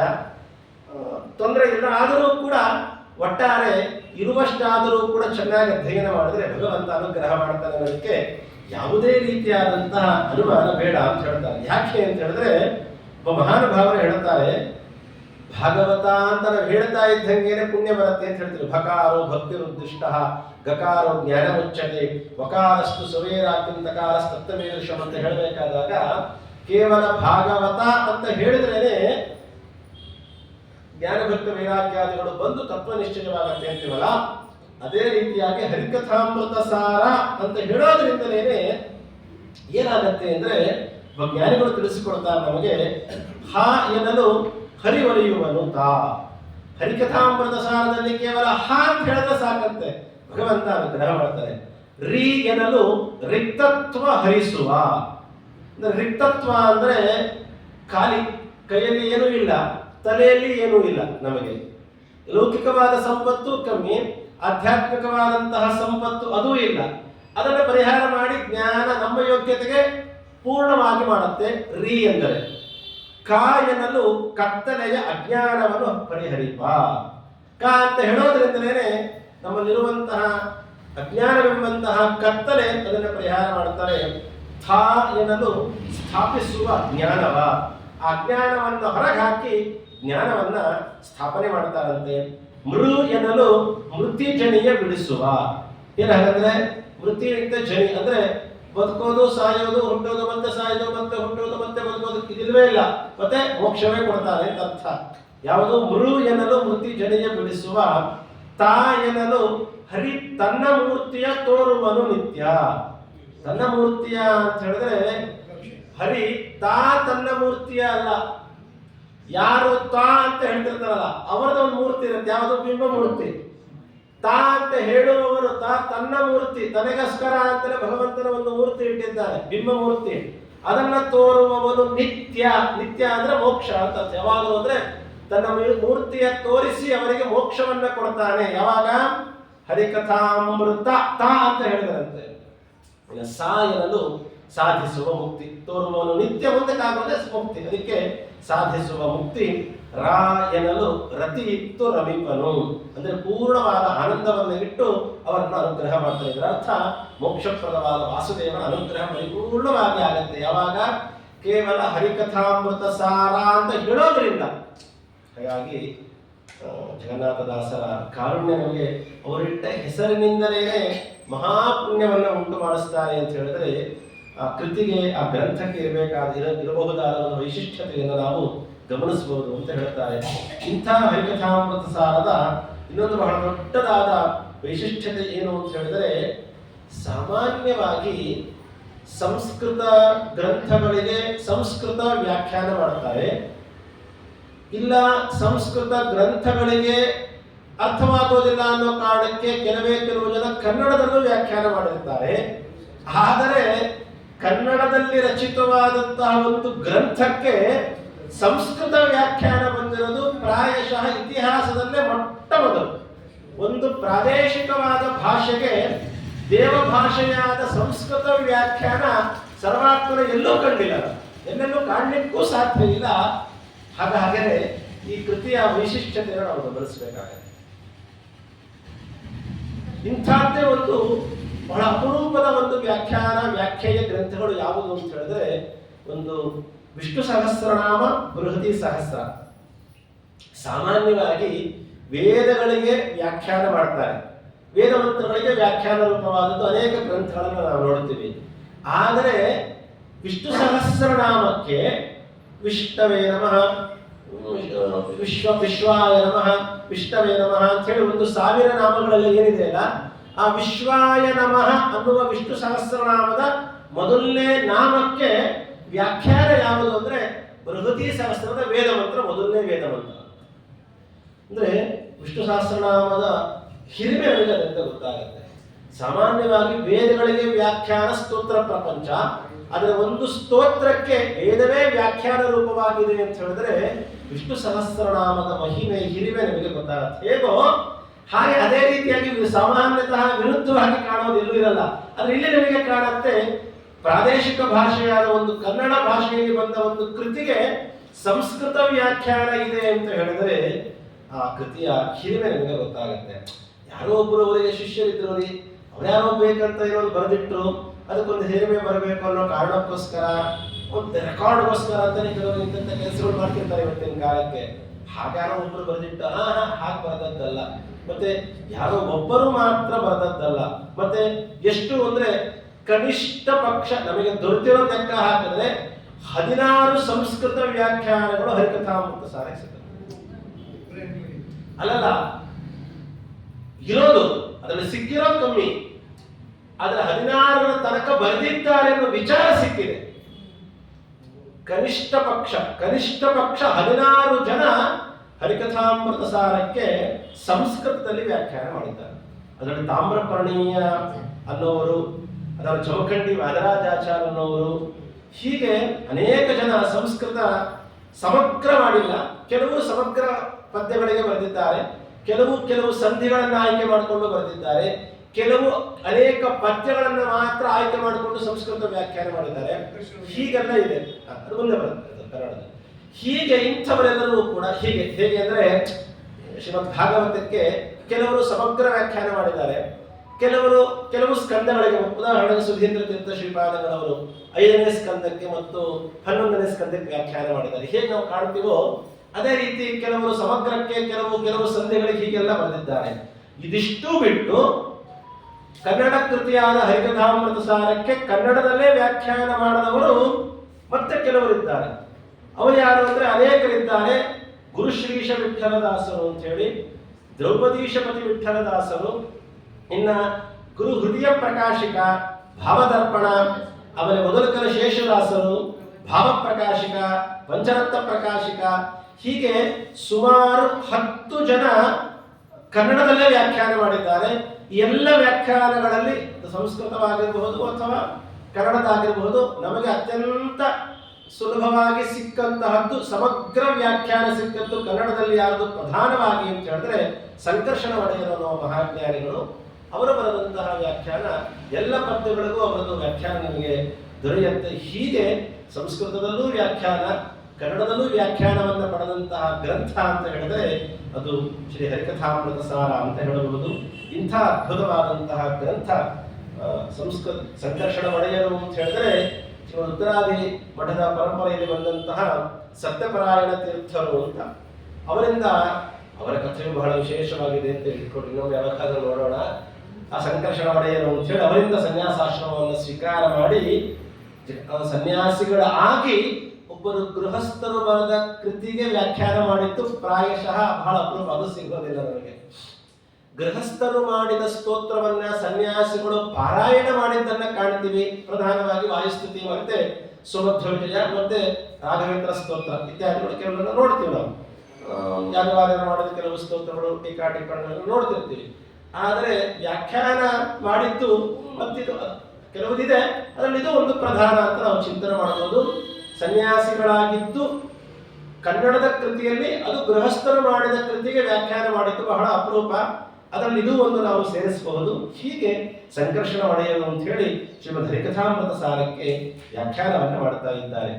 ಯಾಕೆ ನಾನು ಇದೆಲ್ಲ ಹೇಳ್ತಾ ಇದ್ದೀನಿ ಅಂದ್ರೆ, ಹರಿಕಥಾಮೃತ ಸಾರ ನಾವು ಕೇಳಬೇಕಾದಾಗ ಮೊದಲು ಗ್ರಂಥದ ಪರಿಚಯ ನಮಗೆ ಚೆನ್ನಾಗಿ ಗಟ್ಟಿಯಾಗಿರಬೇಕು. ಗ್ರಂಥ ಕರ್ತೃಗಳ ಪರಿಚಯ, ಆ ಗ್ರಂಥ ಕರ್ತೃವಿನ ಮೇಲೆ ನಮಗೆ ಪ್ರಾಮಾಣಿಕವಾದ ಬುದ್ಧಿ, ಇವೆರಡು ಯಾವಾಗ ಚೆನ್ನಾಗಿ ನಮಗೆ ಬರುತ್ತೋ ಹಾಗೆ ಆ ಗ್ರಂಥದ ಮೇಲೆ ನಮಗೆ ಪ್ರಾಮಾಣಿಕತನ ಹುಟ್ಟುತ್ತೆ. ಇಲ್ಲ ಅಂತಂದ್ರೆ ಗ್ರಂಥ ಕರ್ತೃಗಳ ಮೇಲೆ ನಮಗೆ ಪ್ರಾಮಾಣಿಕವಾದ ಬುದ್ಧಿ ಇಲ್ಲ ಅಂದ್ರೆ ಸಾಮಾನ್ಯ ಹೇಳ್ತಿರ್ತೀವಿ, ಯಾರು ಹೇಳಿದ್ದೀನ ಅವ್ರು ಹೇಳಿ ಅವ್ರು ಹೇಳಿದ್ದೆ ನಿಜ ಆಗಲ್ಲ, ಅವ್ರೇನೋ ಹೇಳ್ತಾ ಇರ್ತಾರೆ, ಸುಮ್ಮನೆ ಅವ್ರು ಮಾತ್ರ ನಿಜ ಕೊಡಕ್ಕಾಗಲ್ಲ. ಅಂದ್ರೆ ವ್ಯಕ್ತಿ ಪ್ರಾಮಾಣಿಕನಲ್ಲ ಅಂತಂದ್ರೆ ಅವನ ಬಾಯಲ್ಲಿ ಬಂದ ಮಾತು ಪ್ರಾಮಾಣಿಕ ಅಂತ ಹೇಳಲಿಕ್ಕೆ ಆಗೋದಿಲ್ಲ. ಹಾಗಾಗಿ ನಮಗೆ ನಿಜವಾಗಲೂ ಹೇಳಬೇಕು ಅಂತ ಹೇಳಿದ್ರೆ, ಜಗನ್ನಾಥದಾಸರ ಮೇಲೆ ಎಷ್ಟು ಪ್ರಾಮಾಣಿಕವಾದ ಬುದ್ಧಿ ಇದೆ ಅಂತ ಅವರ ಇತಿಹಾಸ, ಅವರ ಚರಿತ್ರೆ, ಅವರ ಮಹಿಮೆಗಳನ್ನು ನಾವು ಕೇಳಿದಾಗ ನಮಗೆ ಅದರ ಮೇಲೆ ಜಾಗೃತವಾಗುತ್ತೆ. ಅವರ ಮೇಲಿದ್ದಂತಹ ಮನಸ್ಥಿತಿ ಅಂಥ ಪ್ರಾಮಾಣಿಕತ ಇರುವಂತಹ ಅತ್ಯದ್ಭುತವಾದಂತಹ ವ್ಯಕ್ತಿತ್ವವುಳ್ಳಂತಹ ತಲಸ್ಪರ್ಶಿಯಾದ ಪಾಂಡಿತ್ಯವನ್ನು ಹೊಂದಿ ಅತ್ಯಂತ ಗುರುಭಕ್ತಿಯನ್ನು ಇದ್ದು ಗುರುಗಳ ಅನುಗ್ರಹವನ್ನು ಪಡೆದುಕೊಂಡು ಗುರುಗಳ ಆಶೀರ್ವಾದದಿಂದ ಮುಕುಂದನ ಬಗ್ಗೆ ರಚನೆ ಮಾಡಿದಂತಹ ಗ್ರಂಥ. ಯಾಕೆಂದ್ರೆ ದೇವರ ಮೇಲೆ ಭಕ್ತಿ ಉಂಟಾಗಿ ದೇವರ ಅನುಗ್ರಹಕ್ಕೋಸ್ಕರ ಅಂತಲೇ ಬರೆದ ಗ್ರಂಥ. ಅಂಥ ಗ್ರಂಥ ಬರಿಬೇಕಾದ ಮೊದಲು ಅವರಿಗೆ ಗುರುಗಳಲ್ಲಿ ಭಕ್ತಿ ಉಂಟಾಗಿ ಗುರುಗಳ ಅನುಗ್ರಹ ಆಗಿರಲೇಬೇಕು. ಯಾಕಂದ್ರೆ ಮುಕುಂದ ಭಕ್ತೇ ಗುರು ಭಕ್ತಿ ಸದಾ ನಾವು ಕೇಳ್ತಾ ಇರ್ತೀವಿ ಆ ಮಾತನ್ನ. ಹಾಗಾಗಿ ಗುರುಗಳಿಂದ ಆಶೀರ್ವಾದವನ್ನು ಪಡೆದು ಗುರುಗಳು ಕೊಟ್ಟ ಆಯುರ್ದಾನದಿಂದ, ಅವರು ಕೊಟ್ಟ ವಿದ್ಯೆಯಿಂದ, ಅವರು ಮಾಡಿದ ಅನುಗ್ರಹದಿಂದ ರಚಿತವಾದಂತಹ ಗ್ರಂಥ ಹರಿಕಥಾಮೃತ ಸಾರ. ಹಾಗಾಗಿ ಅಂಥ ಹರಿಕಥಾಮೃತ ಸಾರವನ್ನ ಅದ್ಭುತವಾದ ರೀತಿಯಲ್ಲಿ ರಚನೆ ಮಾಡಿಕೊಡ್ತಾರೆ. ಯಾಕಂದ್ರೆ ಶ್ರುತಿ ಸಿದ್ಧ ಮಧ್ವಮತ ವಾರಿಧಿಯನ್ನು ಮಥಿಸಿ ನೋಡಿ, ಶ್ರುತಿ ಸಿದ್ಧ ಮಧ್ವಮತ, ಆಚಾರ್ಯ ಮಧ್ವರ ಮತ ಎಂತಹದ್ದು ಶ್ರುತಿ ಸಿದ್ಧವಾದದ್ದು. ಆಗಲೇ ಹೇಳಿದೆ, ನಾವೇನೋ ಹೊಸದಾಗಿ ಆಚಾರ್ಯರು ಅವರು ಸಿದ್ಧನ ಬರೆದಿ ರಚನೆ ಮಾಡಿ ಸಿದ್ಧಾಂತವನ್ನ ಸ್ಥಾಪನೆ ಮಾಡಿದ್ದಲ್ಲ. ಶ್ರುತಿಯಿಂದಲೇ ಸಿದ್ಧ, ವೇದ ಉಪನಿಷತ್ತುಗಳಿಂದಲೇ ಸಿದ್ಧವಾದ ಮಧ್ವಮತವನ್ನ, ಅಂಥ ಸಮುದ್ರವನ್ನ ಮಥಿಸಿ ಚಾರು ಹರಿಕಥಾಮೃತ ಸಾರ ತೆಗೆದು ಕ್ಷಿತಿಸುರರಿಗಿತ್ತ ಜಗನ್ನಾಥದಾಸರಾಯ ಪಾಲಿಸೋ ಹೇಜಿಯ ಅಂತ ಕರೀತಾರೆ ಶಿಷ್ಯರು. ಅಂದ್ರೆ ಭಗವಂತನ ತತ್ವವನ್ನ ಆಚಾರ್ಯ ಮಧ್ವರ ಸರ್ವಮೂಲ ಗ್ರಂಥಗಳನ್ನ ಮಥನ ಮಾಡಿ ಅದರ ಸಾಗರದಲ್ಲಿ ಬಂದಂತಹ ಅಮೃತವೇ ಶ್ರೀ ಹರಿಕಥಾಮೃತ ಸಾರ. ಯಾವ ಸಮುದ್ರದಲ್ಲಿ ಕಡದದ್ದಕ್ಕೆ ಬಂದದ್ದು ಅಂದ್ರೆ, ಕ್ಷೀರ ಸಮುದ್ರ ಮಥನ ಮಾಡಿದಾಗ ಹೇಗೆ ಅಮೃತ ಬಂತೋ ಹಾಗೆ ಮಧ್ವಾಚಾರ್ಯರ ಸರ್ವಮೂಲ ಗ್ರಂಥಗಳೆಂಬಂತಹ ಸಮುದ್ರವನ್ನ ಮಥನ ಮಾಡಿದಾಗ ಅಲ್ಲಿ ಬಂದಂತಹ ಅಮೃತ ಯಾವುದು ಅಂದ್ರೆ ಹರಿಕಥಾಮೃತ ಸಾರ ಅಂತ ಹೇಳ್ತಾರೆ. ಹೀಗಾಗಿ ಅಂತ ಹರಿಕಥಾಮೃತ ಸಾರ ಪುಸ್ತಕ ಬರೆದು ಓದುತ್ತಾ ಕೇಳುವ ಸುಜನರ ದುರಿತ ಪರಿಹರ ಮುಕ್ತಿ ಅವರಿಗೆ ಕರತಲ ಮೂಲಕ. ಇನ್ನೊಬ್ಬ ದಾಸರು ಹೇಳ್ತಾರೆ, ಯಾರು ಹರಿಕಥಾಮೃತ ಸಾರದ ಪುಸ್ತಕವನ್ನ ಮನೆಯಲ್ಲಿ ತಂದಿಟ್ಟು ಅದನ್ನ ಪೂಜೆ ಮಾಡಿ ಜೊತೆಯಲ್ಲಿ ಅದನ್ನ ಚೆನ್ನಾಗಿ ಓದಿ ಅದನ್ನ ಬರೆದು ಅದನ್ನ ಕೇಳಿ ಅದನ್ನ ಚೆನ್ನಾಗಿ ಅದನ್ನ ಗ್ರಂಥವನ್ನ ಆಶ್ರಯ ಮಾಡಿ ಅಲ್ಲಿ ಹೇಳಿದ್ದನ್ನ ಕೇಳಿದಂತೆ ನಡೆದು ಅದೇ ರೀತಿಯಾಗಿ ಯಾರು ಜೀವನವನ್ನು ಮಾಡ್ತಾರೋ ಅವರಿಗೆ ಏನು ಲಾಭ ಅಂತ ಹೇಳಿದ್ರೆ, ದುರಿತ ಪರಿಹಾರ ಮುಕ್ತಿ ಅವರಿಗೆ ಕರತಲ ಮೂಲಕ, ಅರಿಷ್ಟ ನಿವೃತ್ತಿಯನ್ನು ಮಾಡಿಸಿ ಇಷ್ಟಪ್ರಾಪ್ತಿಯಾದ ಮೋಕ್ಷವೇ ಅವರಿಗೆ ದೊಡ್ಡದಾದ ಲಾಭ ಅಂತ ಹೇಳ್ತಾರೆ. ಹೀಗಾಗಿ ಹರಿಕಥಾಮೃತ ಸಾರದ ಅಧ್ಯಯನ, ಅದರ ಅಧ್ಯಾಪನ, ಅದರ ಶ್ರವಣ, ಅದರ ಲೇಖನ ಇವೆಲ್ಲವೂ ಕೂಡ ನಮಗೆ ಮೋಕ್ಷದಾಯಕವಾಗಿರುತ್ತೆ ಅನ್ನೋ ಕಾರಣಕ್ಕೋಸ್ಕರ ಈ ಗ್ರಂಥವನ್ನು ನಾವು ಯಥಾಮತಿಯಾಗಿ ಅನುವಾದವನ್ನು ಮಾಡುವ ಪ್ರಯತ್ನವನ್ನು ಮಾಡೋಣ. ಹಾಗಾಗಿ ಇಂತಹ ಗ್ರಂಥದ ಬಗ್ಗೆ ಒಂದಿಷ್ಟು ಕಿರು ಪರಿಚಯವನ್ನು ಹೇಳ್ತಾ ಹೋದರೆ ಅದೇ ಒಂದು ವಾರ ಗಟ್ಟಲೆ ಆಗುತ್ತೆ. ಅದರ ಒಂದಿಷ್ಟು ಕಿರು ಪರಿಚಯವನ್ನು ನಾವು ಮಾಡಿಕೊಂಡು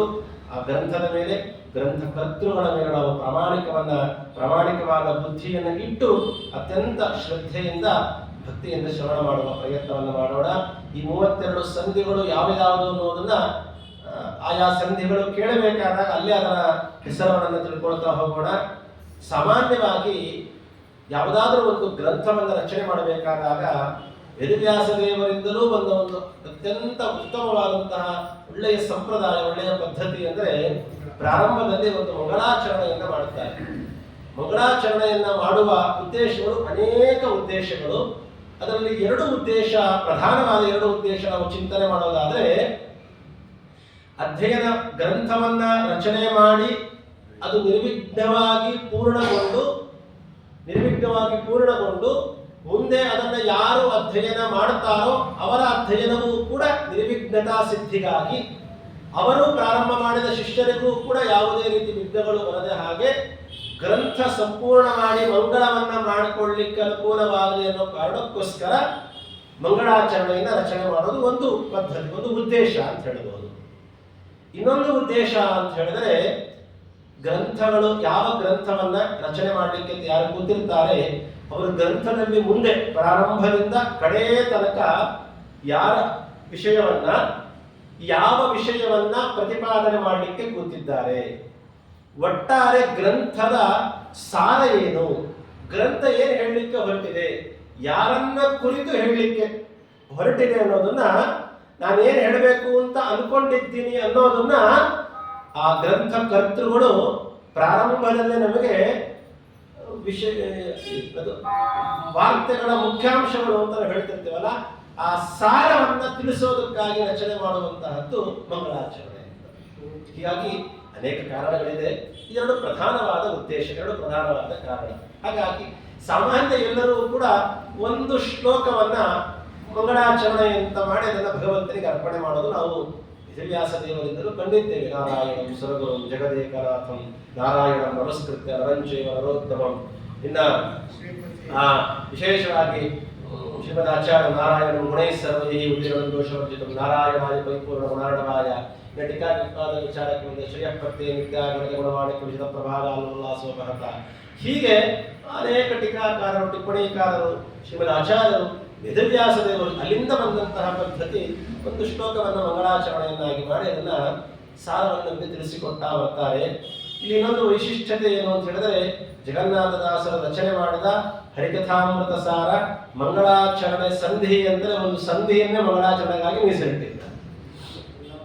ಹಾಗಾಗಿ ಮಂಗಳಾಚರಣೆ ಪದ್ಯ ಅಂತ ಹೇಳಿ ಶುರು ಮಾಡಿದ್ದಲ್ಲ, ಮಂಗಳಾಚರಣೆ ಸಂಧಿ ಅಂತಲೇ 32 ಸಂಧಿಗಳಲ್ಲಿ ಮೊದಲನೇ ಸಂಧಿ ಪೂರ್ಣವಾಗಿ ಮಂಗಳಾಚರಣ ಸಂಧಿ ಅಂತಲೇ ನಾಮಕರಣ ಮಾಡಿ ಅದನ್ನ ಕೇವಲ ದೇವತೆಗಳ, ಮುಖ್ಯ ಪ್ರಾಣದೇವರ, ಭಗವಂತನ ಸ್ತೋತ್ರಕ್ಕಾಗಿಯೇ ಮೀಸಲಿಟ್ಟಂತಹ ಒಂದೇ ಅಲ್ಲ, ಅದರ ತತ್ವಗಳು ತಿಳಿಸಿಕೊಟ್ಟಿದ್ದಾರೆ. ಇರಲಿ, ಹೀಗೆ ಮಂಗಳಾಚರಣ ಸಂಧಿ ಅಂತಲೇ ಪ್ರಾರಂಭ ಮಾಡುತ್ತಾರೆ. ಈ ಮಂಗಳಾಚರಣ ಸಂಧಿಗೆ ಇನ್ನೂ 2 ನಾಮಾಂತರಗಳಿದೆ. ಒಂದು ನಾಂದಿ ಸಂಧಿ ಅಂತ, ಇನ್ನೊಂದು ಪೀಠಿಕಾ ಸಂಧಿ ಅಂತ. ನಾವು ಸಾಮಾನ್ಯವಾಗಿ ಹರಿಕಥಾಮೃತ ಸಾರ ಕೇಳಲಿಕ್ಕೆ ಅಂತ ಕೂತಿರ್ತೀವಿ ಅಥವಾ ಪಾರಾಯಣ ಮಾಡಲಿಕ್ಕೆ ಅಂತ ಕೂತಿರ್ತೀವಿ. ಅನೇಕ ಬಾರಿ ನೀವೆಲ್ಲ ಕೇಳಿರ್ತೀರಾ. ಆದರೂ ಕೂಡ ಎಷ್ಟು ಸಾಧ್ಯವೋ ಅಷ್ಟು ಅನುಸಂಧಾನ ಪೂರ್ವಕವಾಗಿ ವಿಮರ್ಶಾತ್ಮಕವಾಗಿ ಕೇಳುವ ಅಭ್ಯಾಸವನ್ನು ನಾವು ಬೆಳೆಸ್ಕೊಳ್ಬೇಕು. ಯಾಕೆ ಹೀಗೆ ಹೇಳೋದು ಅಥವಾ ಏನು ಹೇಳಿದ್ದಾರೆ, ಒಂದೊಂದು ಅರ್ಥಗಳು ನಮಗೆ ಗೊತ್ತಾಗಬೇಕು ಅಂದರೆ ಪದಗಳನ್ನ ಸಮೂಹ ಮಾಡಿ ಹೇಳಿದಾಗ ನಮಗೆ ಅರ್ಥವಾಗೋದು ಕಮ್ಮಿ. ಆ ಪದಗಳನ್ನು ಒಡೆದು ಬಿಡಿಸಿ ಹೇಳಿದಾಗ ಮಾತ್ರ ನಮಗೆ ಅದರ ನಿಜವಾದಂಥ ಅರ್ಥ ನಮಗೆ ಗೊತ್ತಾಗ್ತಾ ಹೋಗುತ್ತೆ. ಮತ್ತೆ ವಿಶೇಷ ವಿಚಾರಗಳನ್ನು ತಿಳಿದು ಅದರ ಜೊತೆಯಲ್ಲಿ ನಾವು ಶ್ರವಣ ಮಾಡುವ ಅಭ್ಯಾಸವನ್ನ ನಾವೆಲ್ಲರೂ ಕೂಡ ಅಭ್ಯಾಸ ಮಾಡಿಕೊಳ್ಳಬೇಕು. ಹಾಗಾಗಿ ಮಂಗಳಾಚರಣ ಸಂಧಿ ಅಂತ ನಾವು ಕೇಳ್ತೀವಿ, ಅದರ ಜೊತೆಯಲ್ಲಿ ಅನೇಕ ಪ್ರತಿಗಳು ಇದಕ್ಕೆ ನಾಂದಿ ಸಂಧಿ, ಕೆಲವು ವ್ಯಾಖ್ಯಾನಕಾರರು ಇದಕ್ಕೆ ಪೀಠಿಕಾ ಸಂಧಿ ಅಂತ ಮುಂದೆ ಹೇಳುವ ತತ್ವಗಳಿಗೆ ಇದು ಪೀಠಿಕೆ ಇದ್ದ ಹಾಗೆ ಅನ್ನೋ ಕಾರಣಕ್ಕೋಸ್ಕರ ಹೀಗೆ ಪೀಠಿಕಾ ಸಂಧಿ ಅಂತ ನಮಗೆ ತಿಳಿಸಿಕೊಡ್ತಾರೆ. ಪ್ರಾರಂಭವನ್ನು ಮಾಡ್ತಾ ವಿಶೇಷವಾಗಿ ಪ್ರಾರಂಭದಲ್ಲಿ ಹರಿಕಥಾಮೃತ ಸಾರ ಗುರುಗಳ ಕರುಣದಿಂದ ಪನಿತು ಪೇಳುವೆ ಪರಮ ಭಗವದ್ಭಕ್ತರಿದನಾದರದಿ ಕೇಳುವುದು. ಮೊಟ್ಟ ಮೊದಲನೇದಾಗಿ ಹರಿಕಥಾಮೃತ ಸಾರ, ಅವರ ಗ್ರಂಥದ ಹೆಸರು ಹರಿಕಥಾಮೃತ ಸಾರ. ಅವರು ಪ್ರಾರಂಭ ಮಾಡಿದ್ದು ಕೂಡ ಅದೇ ಶಬ್ದದಿಂದಲೇನೆ ಈ ಗ್ರಂಥವನ್ನು ಪ್ರಾರಂಭ ಮಾಡಿದ್ದಾರೆ. ಹರಿಕಥಾಮೃತ ಸಾರ ಗುರುಗಳ ಕರುಣದಿಂದ ಪನಿತು ಬೇಡುವೆ. ಇದಕ್ಕೆ ಹರಿಕಥಾಮೃತ ಸಾರ ಅಂತ ಹೆಸರಿಟ್ಟಿದ್ದಾರೆ. ಯಾಕೆ ಹಾಗೆ ಹೆಸರಿಟ್ಟು ಹಾಗಾದ್ರೆ ಅಂತ ಪ್ರಶ್ನೆ ಮಾಡಿಕೊಂಡ್ರೆ ಅವರೇ ಪ್ರಶ್ನೆ ಮಾಡಿಕೊಂಡು ಒಂದು ಉತ್ತರ ಕೊಡ್ತಾರೆ. ಹರಿಕಥಾಮೃತ ಸಾರ ಅಂತ ಹೇಳಿದರೆ ಇದಕ್ಕೆ ಅವರಿಗೆ ಪ್ರೇರಣೆ ಆದದ್ದು ಇಬ್ಬರು. ಈ ಗ್ರಂಥವನ್ನು ಹೆಸರಿಡಲಿಕ್ಕೆ ಪ್ರೇರಣೆ ಆದದ್ದು ಇಬ್ಬರು. ಯಾರು ಅಂದರೆ ಒಂದು ವೇದವ್ಯಾಸ ದೇವರು, ಇನ್ನೊಂದು ಶ್ರೀಮದಾಚಾರ್ಯರು. ಅದು ಹೇಗೆ ಆಚಾರ್ಯ ಅಂದರೆ ಭಾಗವತ ದಶಮಸ್ಕಂದದಲ್ಲಿ ವೇದವ್ಯಾಸ ದೇವರು ಕೃಷ್ಣನ ಕಥೆಯನ್ನ ಹೇಳಬೇಕಾದಾಗ ಒಂದು ಶಬ್ದವನ್ನ ಇಡ್ತಾರೆ ವ್ಯಾಸರು. ಹರಿಕಥಾಮೃತ ಯಾರು ಶ್ರವಣ ಮಾಡ್ತಾರೋ ಅವರು ಹೇಳುವವರು, ಕೇಳುವವರು, ಪ್ರಶ್ನೆ ಮಾಡುವವರು, ಇವರು ಮೂರೂ ಜನರು ಕೂಡ ಸಂಸಾರದಿಂದ ದಾಟಿ ತ್ರಿವೇಣಿ ಸಂಗಮದಲ್ಲಿದ್ದ ಸ್ನಾನ ಮಾಡಿ ಸಂಸಾರವನ್ನ ದಾಟಿ ನನ್ನ ಅನುಗ್ರಹವನ್ನು ಸಂಪಾದನೆ ಮಾಡ್ತಾರೆ ಅಂತ ವ್ಯಾಸರ ಒಂದು ಕಡೆ ಹೇಳ್ತಾರೆ. ಹರಿಕಥಾಮೃತ ಅನ್ನುವ ಶಬ್ದವನ್ನೇ ಪ್ರಯೋಗ ಮಾಡ್ತಾರೆ ವ್ಯಾಸರು. ಭಗವಂತನೇ ಹೇಳಿದ್ದಾನೆ, ಈ ನನ್ನ ಕಥಾಮೃತವನ್ನ ಹರಿಕಥಾಮೃತವನ್ನ ಯಾರು ಶ್ರವಣ ಮಾಡ್ತಾರೋ ಅವರಿಗೆ ನಾನು ಅನುಗ್ರಹ ಮಾಡ್ತೀನಿ ಅಂತ ವ್ಯಾಸರಿಂದ ಪ್ರೇರಿತರಾಗಿ ಈ ಗ್ರಂಥಕ್ಕೆ ಹರಿಕಥಾಮೃತ ಸಾರ ಅಂತ ಹೆಸರಿಟ್ಟಿದ್ದಾರೆ.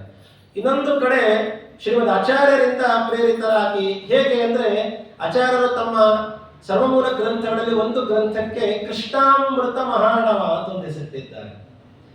ಅಂದ್ರೆ ಸಾಮಾನ್ಯವಾಗಿ ಸಮುದ್ರ ಅಂದ್ರೆ ನಮಗೆ ಕಣ್ಣಿಗೆ ಕಾಣೋದು ಉಪ್ಪಿನ ಸಮುದ್ರ, ಇನ್ನು ಜ್ಞಾನಿಗಳು ನೋಡ್ತಾರೆ ಯಾವುದು ಇಕ್ಷು ಸಮುದ್ರ, ದಧಿ ಸಮುದ್ರ, ಕ್ಷೀರ ಸಮುದ್ರ ಹೀಗೆಲ್ಲ ಕಾಣುತ್ತಾರೆ. ಆದರೆ ಭಗವಂತನ ಕಥೆ ಎಂಬಂತಹ ಸಮುದ್ರ ಅಂದ್ರೆ ಕೃಷ್ಣಾಮೃತ ಮಹಾಣವ, ಭಗವಂತನ ಕಥೆ ಅಮೃತ, ಅಮೃತ ಅಲ್ಲ, ಭಗವಂತನೆಂಬದ ಅಮೃತದ ಮಹಾಣವ, ಕೃಷ್ಣನೆಂಬ ಅಮೃತದ ಸಮುದ್ರ ಅಂತ ಶ್ರೀಮದ್ ಆಚಾರ್ಯರು ಕೃಷ್ಣಾಮೃತ ಮಹಾಣವಕ್ಕೆ ಸೇರುತ್ತಾರೆ. ಆಚಾರ್ಯರ ಅಭಿಪ್ರಾಯ ಏನು ಗೊತ್ತಾ, ಸಮುದ್ರವನ್ನ ಮಥನ ಮಾಡಿದಾಗ ಅಮೃತ ಬಂತಲ್ಲ, ಆ ಅಮೃತಕ್ಕಷ್ಟು ಮಹತ್ವ ಇಲ್ಲ. ಮತ್ತೆ ಸಾಗರವೇ ಅಮೃತ, ಸಾಗರ ಮಥನ ಮಾಡಿದಾಗ ಸಿಗುವುದು ಅಮೃತ, ಅದಿಷ್ಟೇ ಸಿಗತ್ತೆಲ್ಲೋ, ಅದಕ್ಕೆ ಯೋಚನೆ ಮಾಡಬೇಡ್ರಿ. ಇಡೀ ಸಮುದ್ರನೇ ಅಮೃತದ ಸಮುದ್ರ ಹೊಂದಿದೆ. ಅದ್ಯಾವುದು? ಅಮೃತ ಮಹಾಣವ. ಮಹಾಣವ ಮಹಾಸಮುದ್ರ ಯಾವುದರ ಸಮುದ್ರ? ಅಮೃತದ ಸಮುದ್ರ. ಯಾವ ಅಮೃತದ ಸಮುದ್ರ? ಕೃಷ್ಣನೆಂಬ ಅಮೃತದ ಸಮುದ್ರ. ಇದು ಆಚಾರ್ಯರ ಅಭಿಪ್ರಾಯ. ನೋಡ್ರಿ, ದೇವತೆಗಳು ದೈತ್ಯರೆಲ್ಲ ಸಮುದ್ರವನ್ನ ಮಥನ ಮಾಡಿದರು ಇಷ್ಟು ಅಮೃತಕ್ಕಾಗಿ. ಆಚಾರ್ಯ ಬಂದ್ರು, ಅದರಿಂದ ಯಾಕೆ ಹೋಗ್ತೀರಾ, ಬರ್ರಿ ಸಮುದ್ರ ಮಥನ ಮಾಡಿದ ಮೇಲೆ ಬರುವ ಅಮೃತಕ್ಕಾಗಿ ಪರಿತಪಿಸ್ಬೇಡ್ರಿ, ಅಮೃತಕ್ಕೆ ಸಮುದ್ರ ಕೊಡ್ತೀನಿ ಬರ್ರಿ ಅಂತ ಕರೆದು. ಯಾವ ಅಮೃತದ ಸಮುದ್ರ? ಕೃಷ್ಣನೆಂಬ ಅಮೃತದ ಸಮುದ್ರವನ್ನ ಕೊಟ್ಟರು. ಕೃಷ್ಣ ಅಂತಂದ್ರೆ ಕೃಷ್ಣನ ಗುಣಗಳು ಅಂತ ಅರ್ಥ. ಆ ಗುಣಗಳು ಹೇಗೆ ನಮಗೆ ಗೊತ್ತಾಗತ್ತೆ ಅಂದ್ರೆ ಕೃಷ್ಣನ ಕಥೆಯನ್ನ ಕೇಳಿದಾಗ ಅವನ ಗುಣಗಳು ಜಾಗೃತವಾಗತ್ತೆ ನಮ್ಮಲ್ಲಿ. ಇದನ್ನ ಸೂಚನೆ ಮಾಡೋದಕ್ಕಾಗಿ ಕೃಷ್ಣ ಕಥಾ ಅಮೃತ ಮಹಾಣವ ಅನ್ನೋದನ್ನ, ಕೃಷ್ಣನ ಅಮೃತದಂತ ಗುಣಗಳು ನಮಗೆ ಗೊತ್ತಾಗೋದು ಹೇಗೆ? ಅವನ ಕಥೆ ಕೇಳಿದಾಗ. ಇದರ ವ್ಯಾಖ್ಯಾನ ರೂಪವಾಗಿ ಹೆಸರಲ್ಲೂ ವ್ಯಾಖ್ಯಾನವನ್ನು ಮಾಡಿದ ಮಹಾನುಭಾವರು ಜಗನ್ನಾಥದಾಸರು. ಕೃಷ್ಣ ಹರಿ, ಕೃಷ್ಣ ಅಂತ ಯಾರನ್ನ ಕೃಷ್ಣ ದೇವರನ್ನ ಯಾರು ಕೃಷ್ಣ ಅಂತ ಕರೀತಾರೋ ಅವರ ಪಾಪಗಳು ಪರಿಹಾರವಾಗತ್ತಂತೆ, ಕೃಷ್ಣ ಅಂತ ಕರೆದವರು. ಹರಿ ಹರತಿ ಪಾಪಾನಿ, ಅದಕ್ಕೆ ಕೃಷ್ಣ ಅಂದ್ರೂ ಪಾಪಗಳು ಪರಿಹಾರವಾಗತ್ತೆ. ಅದೇ ಗುಣವುಳ್ಳಂತಹ ಹರಿ, ಯಾರು ಹರಿ ಅಂತಾರೋ ಅವರ ಪಾಪಗಳು ಹರಿದು ಹೋಗುತ್ತೆ. ಅದಕ್ಕೋಸ್ಕರ ಹರಿಕಥಾ, ಕೃಷ್ಣನ ಕಥೆ, ಹರಿಯ ಕಥೆ ಎಂಬಂತಹ ಅಮೃತ. ಅದಕ್ಕೋಸ್ಕರ ಆಚಾರ್ಯರಿಂದಲೂ ಪ್ರೇರಿತರಾಗಿ ಕೃಷ್ಣಾಮೃತ ಮಹಾನವನ್ನ ತಲೆಯಲ್ಲಿಟ್ಟುಕೊಂಡು ಹರಿಕಥಾಮೃತ ಸಾರ, ವೇದವ್ಯಾಸ ದೇವರ ಹರಿಕಥಾಮೃತ ಅನ್ನುವ ಶಬ್ದವನ್ನ ಇಟ್ಟುಕೊಂಡು ಹರಿಕಥಾಮೃತ ಸಾರ. ಸಾರ ಅಂತ ಯಾರು ಹೇಳಿಲ್ವಲ್ಲ ಅಂತ ಕೇಳಿದ್ರೆ ಜಗನ್ನಾಥದಾಸರು ಅಂತಾರೆ, ವ್ಯಾಸರು ಹೇಳಿದ ಭಾಗವತ, ಆಚಾರ್ಯರು ಹೇಳಿದ ಸರ್ವಮೂಲ, ಇವೆರಡರ ಸಾರ ಇದಾಗಿದೆ. ವ್ಯಾಸರು ಹೇಳಿದ್ದು, ಆಚಾರ್ಯರು ಹೇಳಿದ್ದು, ಹರಿವಾಯುಗಳು ಇಬ್ಬರೂ ಹೇಳಿದ್ದರ ಸಾರ ಇದಾಗಿದೆ ಅನ್ನೋ ಕಾರಣಕ್ಕೋಸ್ಕರ ಅದಕ್ಕೆ ನಾನು ಸಾರ ಅನ್ನುವುದನ್ನ ಸೇರಿಸಿದ್ದೀನಿ ಅಂತ ಹೇಳಿ ಹರಿಕಥಾಮೃತ ಸಾರ ಅಂತ ಹೇಳ್ತಾರೆ. ಇದು ಒಂದು ಅರ್ಥ, ಯಾಕೆ ಈ ಹೆಸರನ್ನೇ ಇಟ್ಟರು ಅಂತ. ಇನ್ನೊಂದು, ಜಗನ್ನಾಥದಾಸರು ಇದರಲ್ಲಿ ಏನು ಹೇಳಿಕ್ಕೆ ಹೊರಟಿದ್ದಾರೆ ಅಂತ ಹೇಳಿದರೆ, ಮಹಾಭಾರತದಲ್ಲಿ ಬಂದ ವಿಚಾರ, ರಾಮಾಯಣದಲ್ಲಿ ಬಂದ ವಿಚಾರ, ಭಾಗವತದಲ್ಲಿ ಬಂದ ವಿಚಾರ, 18 ಪುರಾಣಗಳಲ್ಲಿ ಬಂದ ವಿಚಾರ, ವೇದ ಉಪನಿಷತ್ತುಗಳಲ್ಲಿ ಬಂದ ವಿಚಾರ, ಇವೆಲ್ಲ ಏನ್ ಹೇಳ್ತಾ ಇದೆ? ಇವೆಲ್ಲ ಏನ್ ಹೇಳ್ತಾ ಇದೆ ಅಂತ ಹೇಳಿದ್ರೆ ಎಲ್ಲ ಶ್ರೀಹರಿಯ ಕಥೆಯನ್ನೇ ಹೇಳ್ತಾ ಇದೆ. ಸಾಮಾನ್ಯ ಅವ್ರ ಭಾಷೆ ಒಂದು ಟೈಮಲ್ಲಿ ಹೇಳ್ತಾರೆ, ಇವಾಗೆಲ್ಲ ಕಮ್ಮಿ ಆಗ್ಬಿಟ್ಟಿದೆ. ಎಲ್ಲಿಗೆ ಹೊರಟಿದ್ದೀರಾ? ಇಲ್ಲ, ಹರಿಕಥೆ ನಡೀತಾ ಇದೆ, ಹರಿಕಥೆಗೋಸ್ಕರ ಹೋಗ್ತಾ ಇದ್ದೀರಿ ಅಂತ. ಇವಾಗೆಲ್ಲ ಕಮ್ಮಿ ಆಗ್ಬಿಟ್ಟಿದೆ ಹರಿಕಥೆ. ಅದರ ಉಪನ್ಯಾಸ, ಪ್ರವಚನ, ಅದರದೇ ಒಂದು ಶೈಲಿ, ಅದರದೇ ಒಂದು ಶೈಲಿ. ಹರಿಕಥೆ ನಿತ್ಯ ಕೇಳಬೇಕು ಅಂತ ಒಂದು ಮಾತು. ಹಾಗಾಗಿ ಹರಿಕಥೆ ಅಂತ ಹೇಳಿಬಿಟ್ರೆ ಯಾವುದು ಹರಿಕಥೆ? ಇವೆಲ್ಲವೂ ಹರಿಕಥೆನೆ. ಭಾಗವತ ಅನ್ನೋದು ಹರಿಕಥೆ, 18 ಪುರಾಣ ಅನ್ನೋದು ಹರಿಕಥೆ, ರಾಮಾಯಣ ಅನ್ನೋದು, ಮಹಾಭಾರತ ಅನ್ನೋದು, ಆಗಮಗಳು, ಇವೆಲ್ಲವೂ ಹರಿಕಥೆಯೇ. ಪ್ರತ್ಯೇಕವಾಗಿ ಕೇಳೋದು ಬೇಡ. ಎಲ್ಲ ಹರಿಕಥೆಗಳು ಏನಿದೆ ಅಲ್ಲ, ಎಲ್ಲ ಹರಿಕಥೆಗಳಲ್ಲಿ ಬರುವಂತಹ ಸಾರವನ್ನು ನಾನು ಸಂಗ್ರಹ ಮಾಡಿಟ್ಟಿದ್ದೀನಿ. ಅಂದರೆ ರಾಮಾಯಣ, ಭಾಗವತಾದಿ ಗ್ರಂಥಗಳ, ಮಹಾಭಾರತಾದಿ ಗ್ರಂಥಗಳ ಎಲ್ಲವನ್ನೂ ಕೂಡ ನಾನು ಇದರಲ್ಲಿ ಸಂಗ್ರಹ ಮಾಡಿಟ್ಟಿದ್ದೀನಿ. ಭಾರತ, ಭಾಗವತ ಇವೆಲ್ಲ ಸಾರವನ್ನು ಹೇಳಬೇಕಾದಾಗ ಹರಿಕಥಾ ಸಾರ ಅಂದ್ಬಿಟ್ರೆ ಸಾಕಾಗ್ತಿತ್ತಪ್ಪ. ಹರಿಕಥಾ ಸಾರ ಅಂತ ಹೆಸರಿಟ್ಟಿದ್ರೆ ಆಗಿರ್ತಿತ್ತು. ಅಮೃತದ ಸಾರ ಅಂತ ಯಾಕೆ ಸೇರಿಸಿದ್ರೆ? ಹಾಗಾದ್ರೆ ದಾಸರ ಅಭಿಪ್ರಾಯ ಏನು? ಹರಿಕಥೆಗಳ ಸಾರವನ್ನು ಹೇಳಲಿಕ್ಕೆ ಹೊರಟಿದ್ದಾರೆ. ಅದರ ಸಾರ ದಾಸರು ಹೇಳ್ತಾರೆ, ನಿಜವಾಗಲೂ ನಿಗಮ ಕಲ್ಪ ತರೋರ್ ಗಲಿತಂ ಫಲಂ ಶುಕಮುಖ ಅಮೃತ ದ್ರವ ಸಂಯುತಂ. ಭಾಗವತ ಅಂದ್ರೆ ಅದು ಅಮೃತ ಇದ್ದ ಹಾಗೆ. ಮಹಾಭಾರತ ಅದು ಅಷ್ಟೇ. ಭಾರತ ತಾತ್ಪರ್ಯ ಸುಧಾಂ ಸುಮಧ್ವಿಜಯದಲ್ಲಿ ಬರುತ್ತೆ. ಮಹಾಭಾರತ ತಾತ್ಪರ್ಯ ನಿರ್ಣಯ ಮೊದಲಾದ ಆಚಾರ್ಯರ ಸರ್ವಮೂಲ ಗ್ರಂಥಗಳು ಸುಧಾಂ ಅಂತ ಕರೆಸ್ಕೊಂಡಿದೆ. ಅದೇ ಅಮೃತ ಅಂತ ಕರೆಸ್ಕೊಂಡಿದೆ. ಅದನ್ನ ಆಚಾರ್ಯರ ಕೃಷ್ಣಾಮೃತ ಅನ್ನೋದನ್ನು ಸೇರಿಸಿಟ್ಟಿದ್ದಾರೆ. ಹೀಗೆ ವ್ಯಾಸರ ಗ್ರಂಥಗಳು ಅಮೃತ ಅಂತ ಕರೆಸ್ಕೊಂಡಿದೆ. ಜೊತೆಯಲ್ಲಿ ಆಚಾರ್ಯ ಮಧ್ವರ ಗ್ರಂಥಗಳು ಕೂಡ ಅಮೃತ ಅಂತ ಸೇರ್ಕೊಂಡಿದೆ.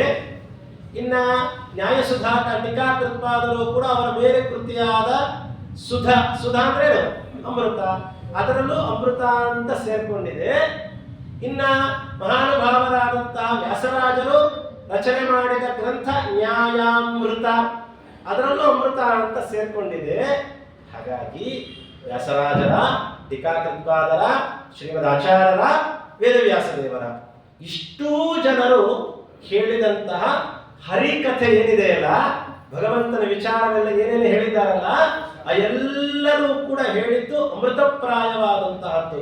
ಅವರೆಲ್ಲರ ಅಮೃತ ಇದರಲ್ಲಿದೆ. ನಾನು ಹೇಳ್ತಿರೋ ಅಮೃತ ಅಲ್ಲ, ಇವರಿಷ್ಟರು ಜನ ಹೇಳಿದ ಅಮೃತವನ್ನು ಇಲ್ಲಿ ನಾನು ಸೇರಿಸಿದ್ದೀನಿ ಅನ್ನೋ ಕಾರಣಕ್ಕೋಸ್ಕರ ಹರಿಕಥಾಮೃತ ಅನ್ನುವ ಶಬ್ದವನ್ನು ಇಟ್ಟಿದ್ದೇನೆ ಅಂತ ಹೇಳ್ತಾರೆ.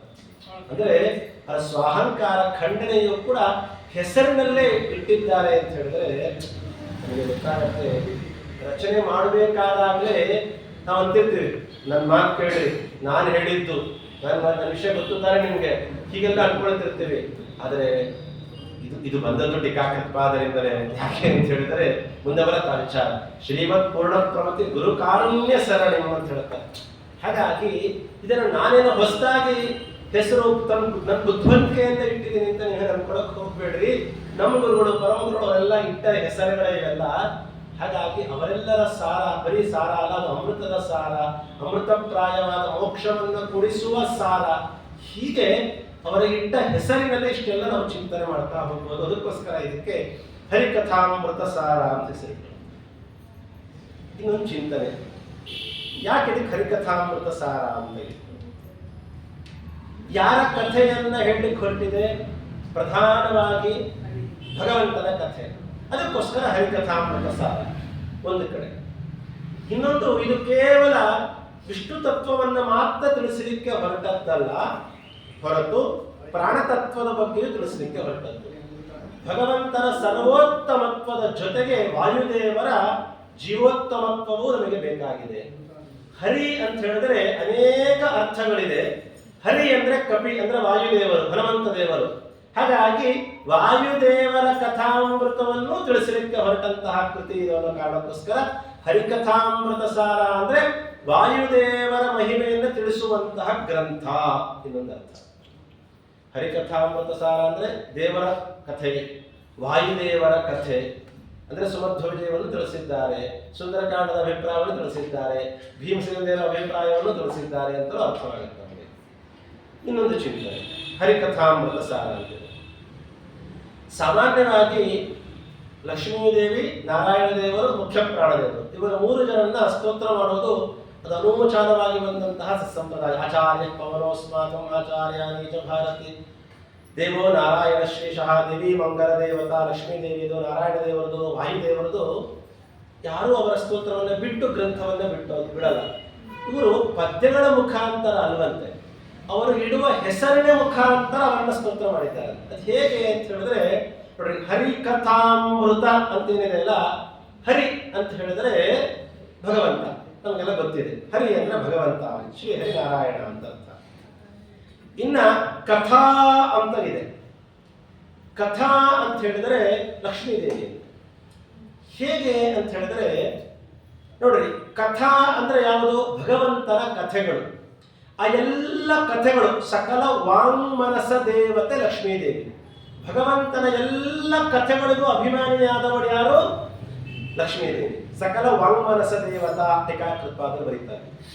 ಅಂದ್ರೆ ಮಹಾಭಾರತದಿಂದ ಪ್ರಾರಂಭ ಮಾಡಿಕೊಂಡು ಏನೋ ನನಗೆ ತೋಚಿತ್ತು ಒಂದು ಪದ್ಯ ಬರೆದಿಟ್ಟಿದ್ದೀನಿ ನಾನು ಅಂತ ಹೇಳಿದ್ರೆ ಇಲ್ಲಿ ತನಕ, ಅಲ್ಲಿಂದ ಹಿಡಿದು ಇಲ್ಲಿ ತನಕ ಭಗವಂತನ ವಿಚಾರವಾಗಿ ಬಂದ ಎಲ್ಲ ಕಥೆಗಳು ಎಲ್ಲ ಗ್ರಂಥಗಳಿಗೂ ಅಭಿಮಾನಿ ಆದವರು ನಿಜವಾದ ಅಭಿಮಾನಿ ಯಾರು ಅಂದ್ರೆ ಲಕ್ಷ್ಮೀದೇವಿ. ಅಂದ್ರೆ ಯಾರು ಯಾವುದಕ್ಕೆ ಅಭಿಮಾನಿಗಳಾಗಿರ್ತಾರೋ ಅವರನ್ನ ಆ ಹೆಸರಿನಿಂದ ಕರೆಯೋದುಂಟು. ಮಣ್ಣು ಮಾತನಾಡಿತು ಅಂದ್ರೆ ಅರ್ಥ ಏನು? ಉಪನಿಷತ್ತಿನಲ್ಲಿ ಬರುತ್ತೆ, ಮಣ್ಣಿಗೆ ಅಭಿಮಾನಿಯಾದ ದೇವತೆ ಮಾತನಾಡಿದರು ಅಂತ ಅಭಿಪ್ರಾಯ ನಮಗೆ ಕೊಡ್ತಾರೆ ಖಂಡಾರ್ಥಗಳಲ್ಲಿ. ಹೇಗೆ ಹೇಳಿದೆ ಅಂದ್ರೆ ಕಥೆಗಳಿಗೆ ಅಭಿಮಾನಿಯಾದವಳು ಲಕ್ಷ್ಮೀದೇವಿ. ಅಂದ್ರೆ ಇಲ್ಲಿ ಕಥಾ ಅಂದ್ರೆ ಯಾರನ್ನು ತಗೊಳ್ಬೇಕಾಗತ್ತೆ? ಲಕ್ಷ್ಮೀದೇವಿ. ಹರಿ ಅಂದ್ರೆ ಭಗವಂತ, ಕಥಾ ಅಂದ್ರೆ ಲಕ್ಷ್ಮೀದೇವಿ. ಮುಂದಿನ ಶಬ್ದ ಇಟ್ಟಿದ್ದಾರೆ ಅಮೃತ ಅಂತ ಇಟ್ಟಿದ್ದಾರೆ. ಅಮೃತ ಅಂದ್ರೆ ವಾಯು ಅನಿಲಂ ಅಮೃತಂ. ಅಮೃತ ಅಂದ್ರೆ ವಾಯುದೇವರು ಅಂತ ಅರ್ಥ. ಅಂದ್ರೆ ಹರಿಯ ಸಾರ, ಕಥಾ ಅಂದ್ರೆ ಲಕ್ಷ್ಮೀದೇವಿಯ ಸಾರ, ಅಮೃತ ಅಂತ ಹೇಳಿದ್ರೆ ವಾಯುದೇವರ ಸಾರ. ಅಂದ್ರೆ ಭಗವಂತ, ಲಕ್ಷ್ಮೀದೇವಿ, ವಾಯುದೇವರು. ವಿಷ್ಣು ತತ್ವ, ಲಕ್ಷ್ಮೀ ತತ್ವ, ಪ್ರಾಣ ತತ್ವ, ಪ್ರಧಾನವಾಗಿ ತಿಳ್ಕೊಳ್ಬೇಕಾದ ತತ್ವಗಳಿವೆಲ್ಲವೂ ಕೂಡ. ಈ ಎಲ್ಲ ತತ್ವಗಳ ಸಾರಭೂತವಾದದ್ದು ಹರಿಕಥಾಮೃತ ಸಾರ. ಹರಿಕಥಾಮೃತ ಸಾರ ಅಂದ್ರೆ ಏನೋ ಬರೀ ಏನೋ ಒಂದು 2-3 ವಿಚಾರವನ್ನು ತಿಳಿಸೋಕ್ಕೋಸ್ಕರ ರಚನೆ ಮಾಡಿದ್ದಲ್ಲ. ಇದು ಭಗವಂತನ ತತ್ವ, ಲಕ್ಷ್ಮೀದೇವಿಯ ತತ್ವ, ವಾಯುದೇವರ ತತ್ವವನ್ನ ತಿಳಿಸೋದಕ್ಕಾಗಿಯೇ ಹೊರಟಂತಹ ಗ್ರಂಥ ಈ ಹರಿಕಥಾಮೃತ ಸಾರ. ನಮಗೆಲ್ಲ ಸಾರಿನ ಬಗ್ಗೆ ಬಹಳ ಯೋಚನೆ ಇದೆ. ಏನ್ ಮಾಡ್ತೀವೋ ಬಿಡ್ತೀವೋ ಅಡುಗೆಯಲ್ಲಿ ಸಾರು ಇರಬೇಕು. ಯಾಕಂದ್ರೆ ಕರ್ನಾಟಕ ಸಾರಿಗೆ ಸಂಸ್ಥೆ, ಸಾರಿಗೆ ಫೇಮಸ್. ಈ ಸಾರು ಹಿಡ್ಕೊಂಡು ಕುತ್ಕೊಂಡ್ರೆ ಏನೇನಾಗಲ್ಲ. ನಾವು ಇಲ್ಲ ಆಫೀಸ್ನಲ್ಲಿ ಸಾರು ಅನ್ಕೊಂಡು ಕುತ್ಕೊಂಡ್ರು ಏನೂ ಆಗೋದಿಲ್ಲ. ಮನೆಯಲ್ಲಿ ಹೆಣ್ಮಕ್ಳು ಈ ಸಾರು ಬಗ್ಗೆ ಯೋಚನೆ ಮಾಡಬೇಡ್ರಿ, ಗಂಡಸು ಹೊರಗಡೆ ಆ ಸಾರು ಬಗ್ಗೆ ಯೋಚನೆ ಮಾಡಬೇಡ್ರಿ. ಸಾರ್ ಅಲ್ಲಿಗೆ ಬೇಡ, ಸಾರದ ಬಗ್ಗೆ ಯೋಚನೆ ಮಾಡ್ತಾ ನಾವು ಹರಿಕಥಾಮೃತ ಸಾರವನ್ನ ತಿಳುವ ಪ್ರಯತ್ನವನ್ನ ಮಾಡಬೇಕಾಗಿದೆ. ಹಾಗಾಗಿ ಈ ಗ್ರಂಥಕ್ಕೆ ಹರಿಕಥಾಮೃತ ಸಾರ ಅಂತ ಯಾಕೆ ಹೆಸರಿಟ್ಟರು ಅನ್ನೋದಕ್ಕೆ ಅನೇಕ ಚಿಂತನೆಯನ್ನು ನಾವು ಮಾಡಬಹುದು. ಈ ಹರಿಕಥಾಮೃತ ಸಾರ ಗುರುಗಳ ಅಂತ ಶಬ್ದ ಇಟ್ಟಿದ್ದಾರೆ. ಗುರುಗಳ ಅಂತ ಶಬ್ದ ಇಡಬೇಕಾದಾಗ ಸಾಮಾನ್ಯವಾಗಿ ನಾವೇನಾದ್ರೂ ಒಂದು ರಚನೆ ಮಾಡಬೇಕಾದಾಗ ನಮ್ಗೆ ಯಾರು ಗುರುಗಳು ಇರ್ತಾರೆ ಅವರ ಹೆಸರನ್ನ ಹೇಳೋದು, ಅಥವಾ ಏಕವಚನದಲ್ಲಿ ಅರ್ಥಾತ್ ಅಭಿಪ್ರಾಯ ಅವರ ಅನುಗ್ರಹದಿಂದ ಮಾಡ್ತೀವಿ. ಆದರೆ ಇಲ್ಲಿ ಜಗನ್ನಾಥದಾಸರು ಹಾಗೆ ಹೇಳಲಿಲ್ಲ. ಗುರುಗಳ ಅಂತ ಬಹುವಚನ ಇಟ್ಟಿದ್ದಾರೆ. ಯಾಕೆ ಬಹುವಚನ ಇಟ್ಟರು? ನಾಳೆ ನೋಡೋಣ. ಹರೇ ನಮಃ. ಶ್ರೀಕೃಷ್ಣ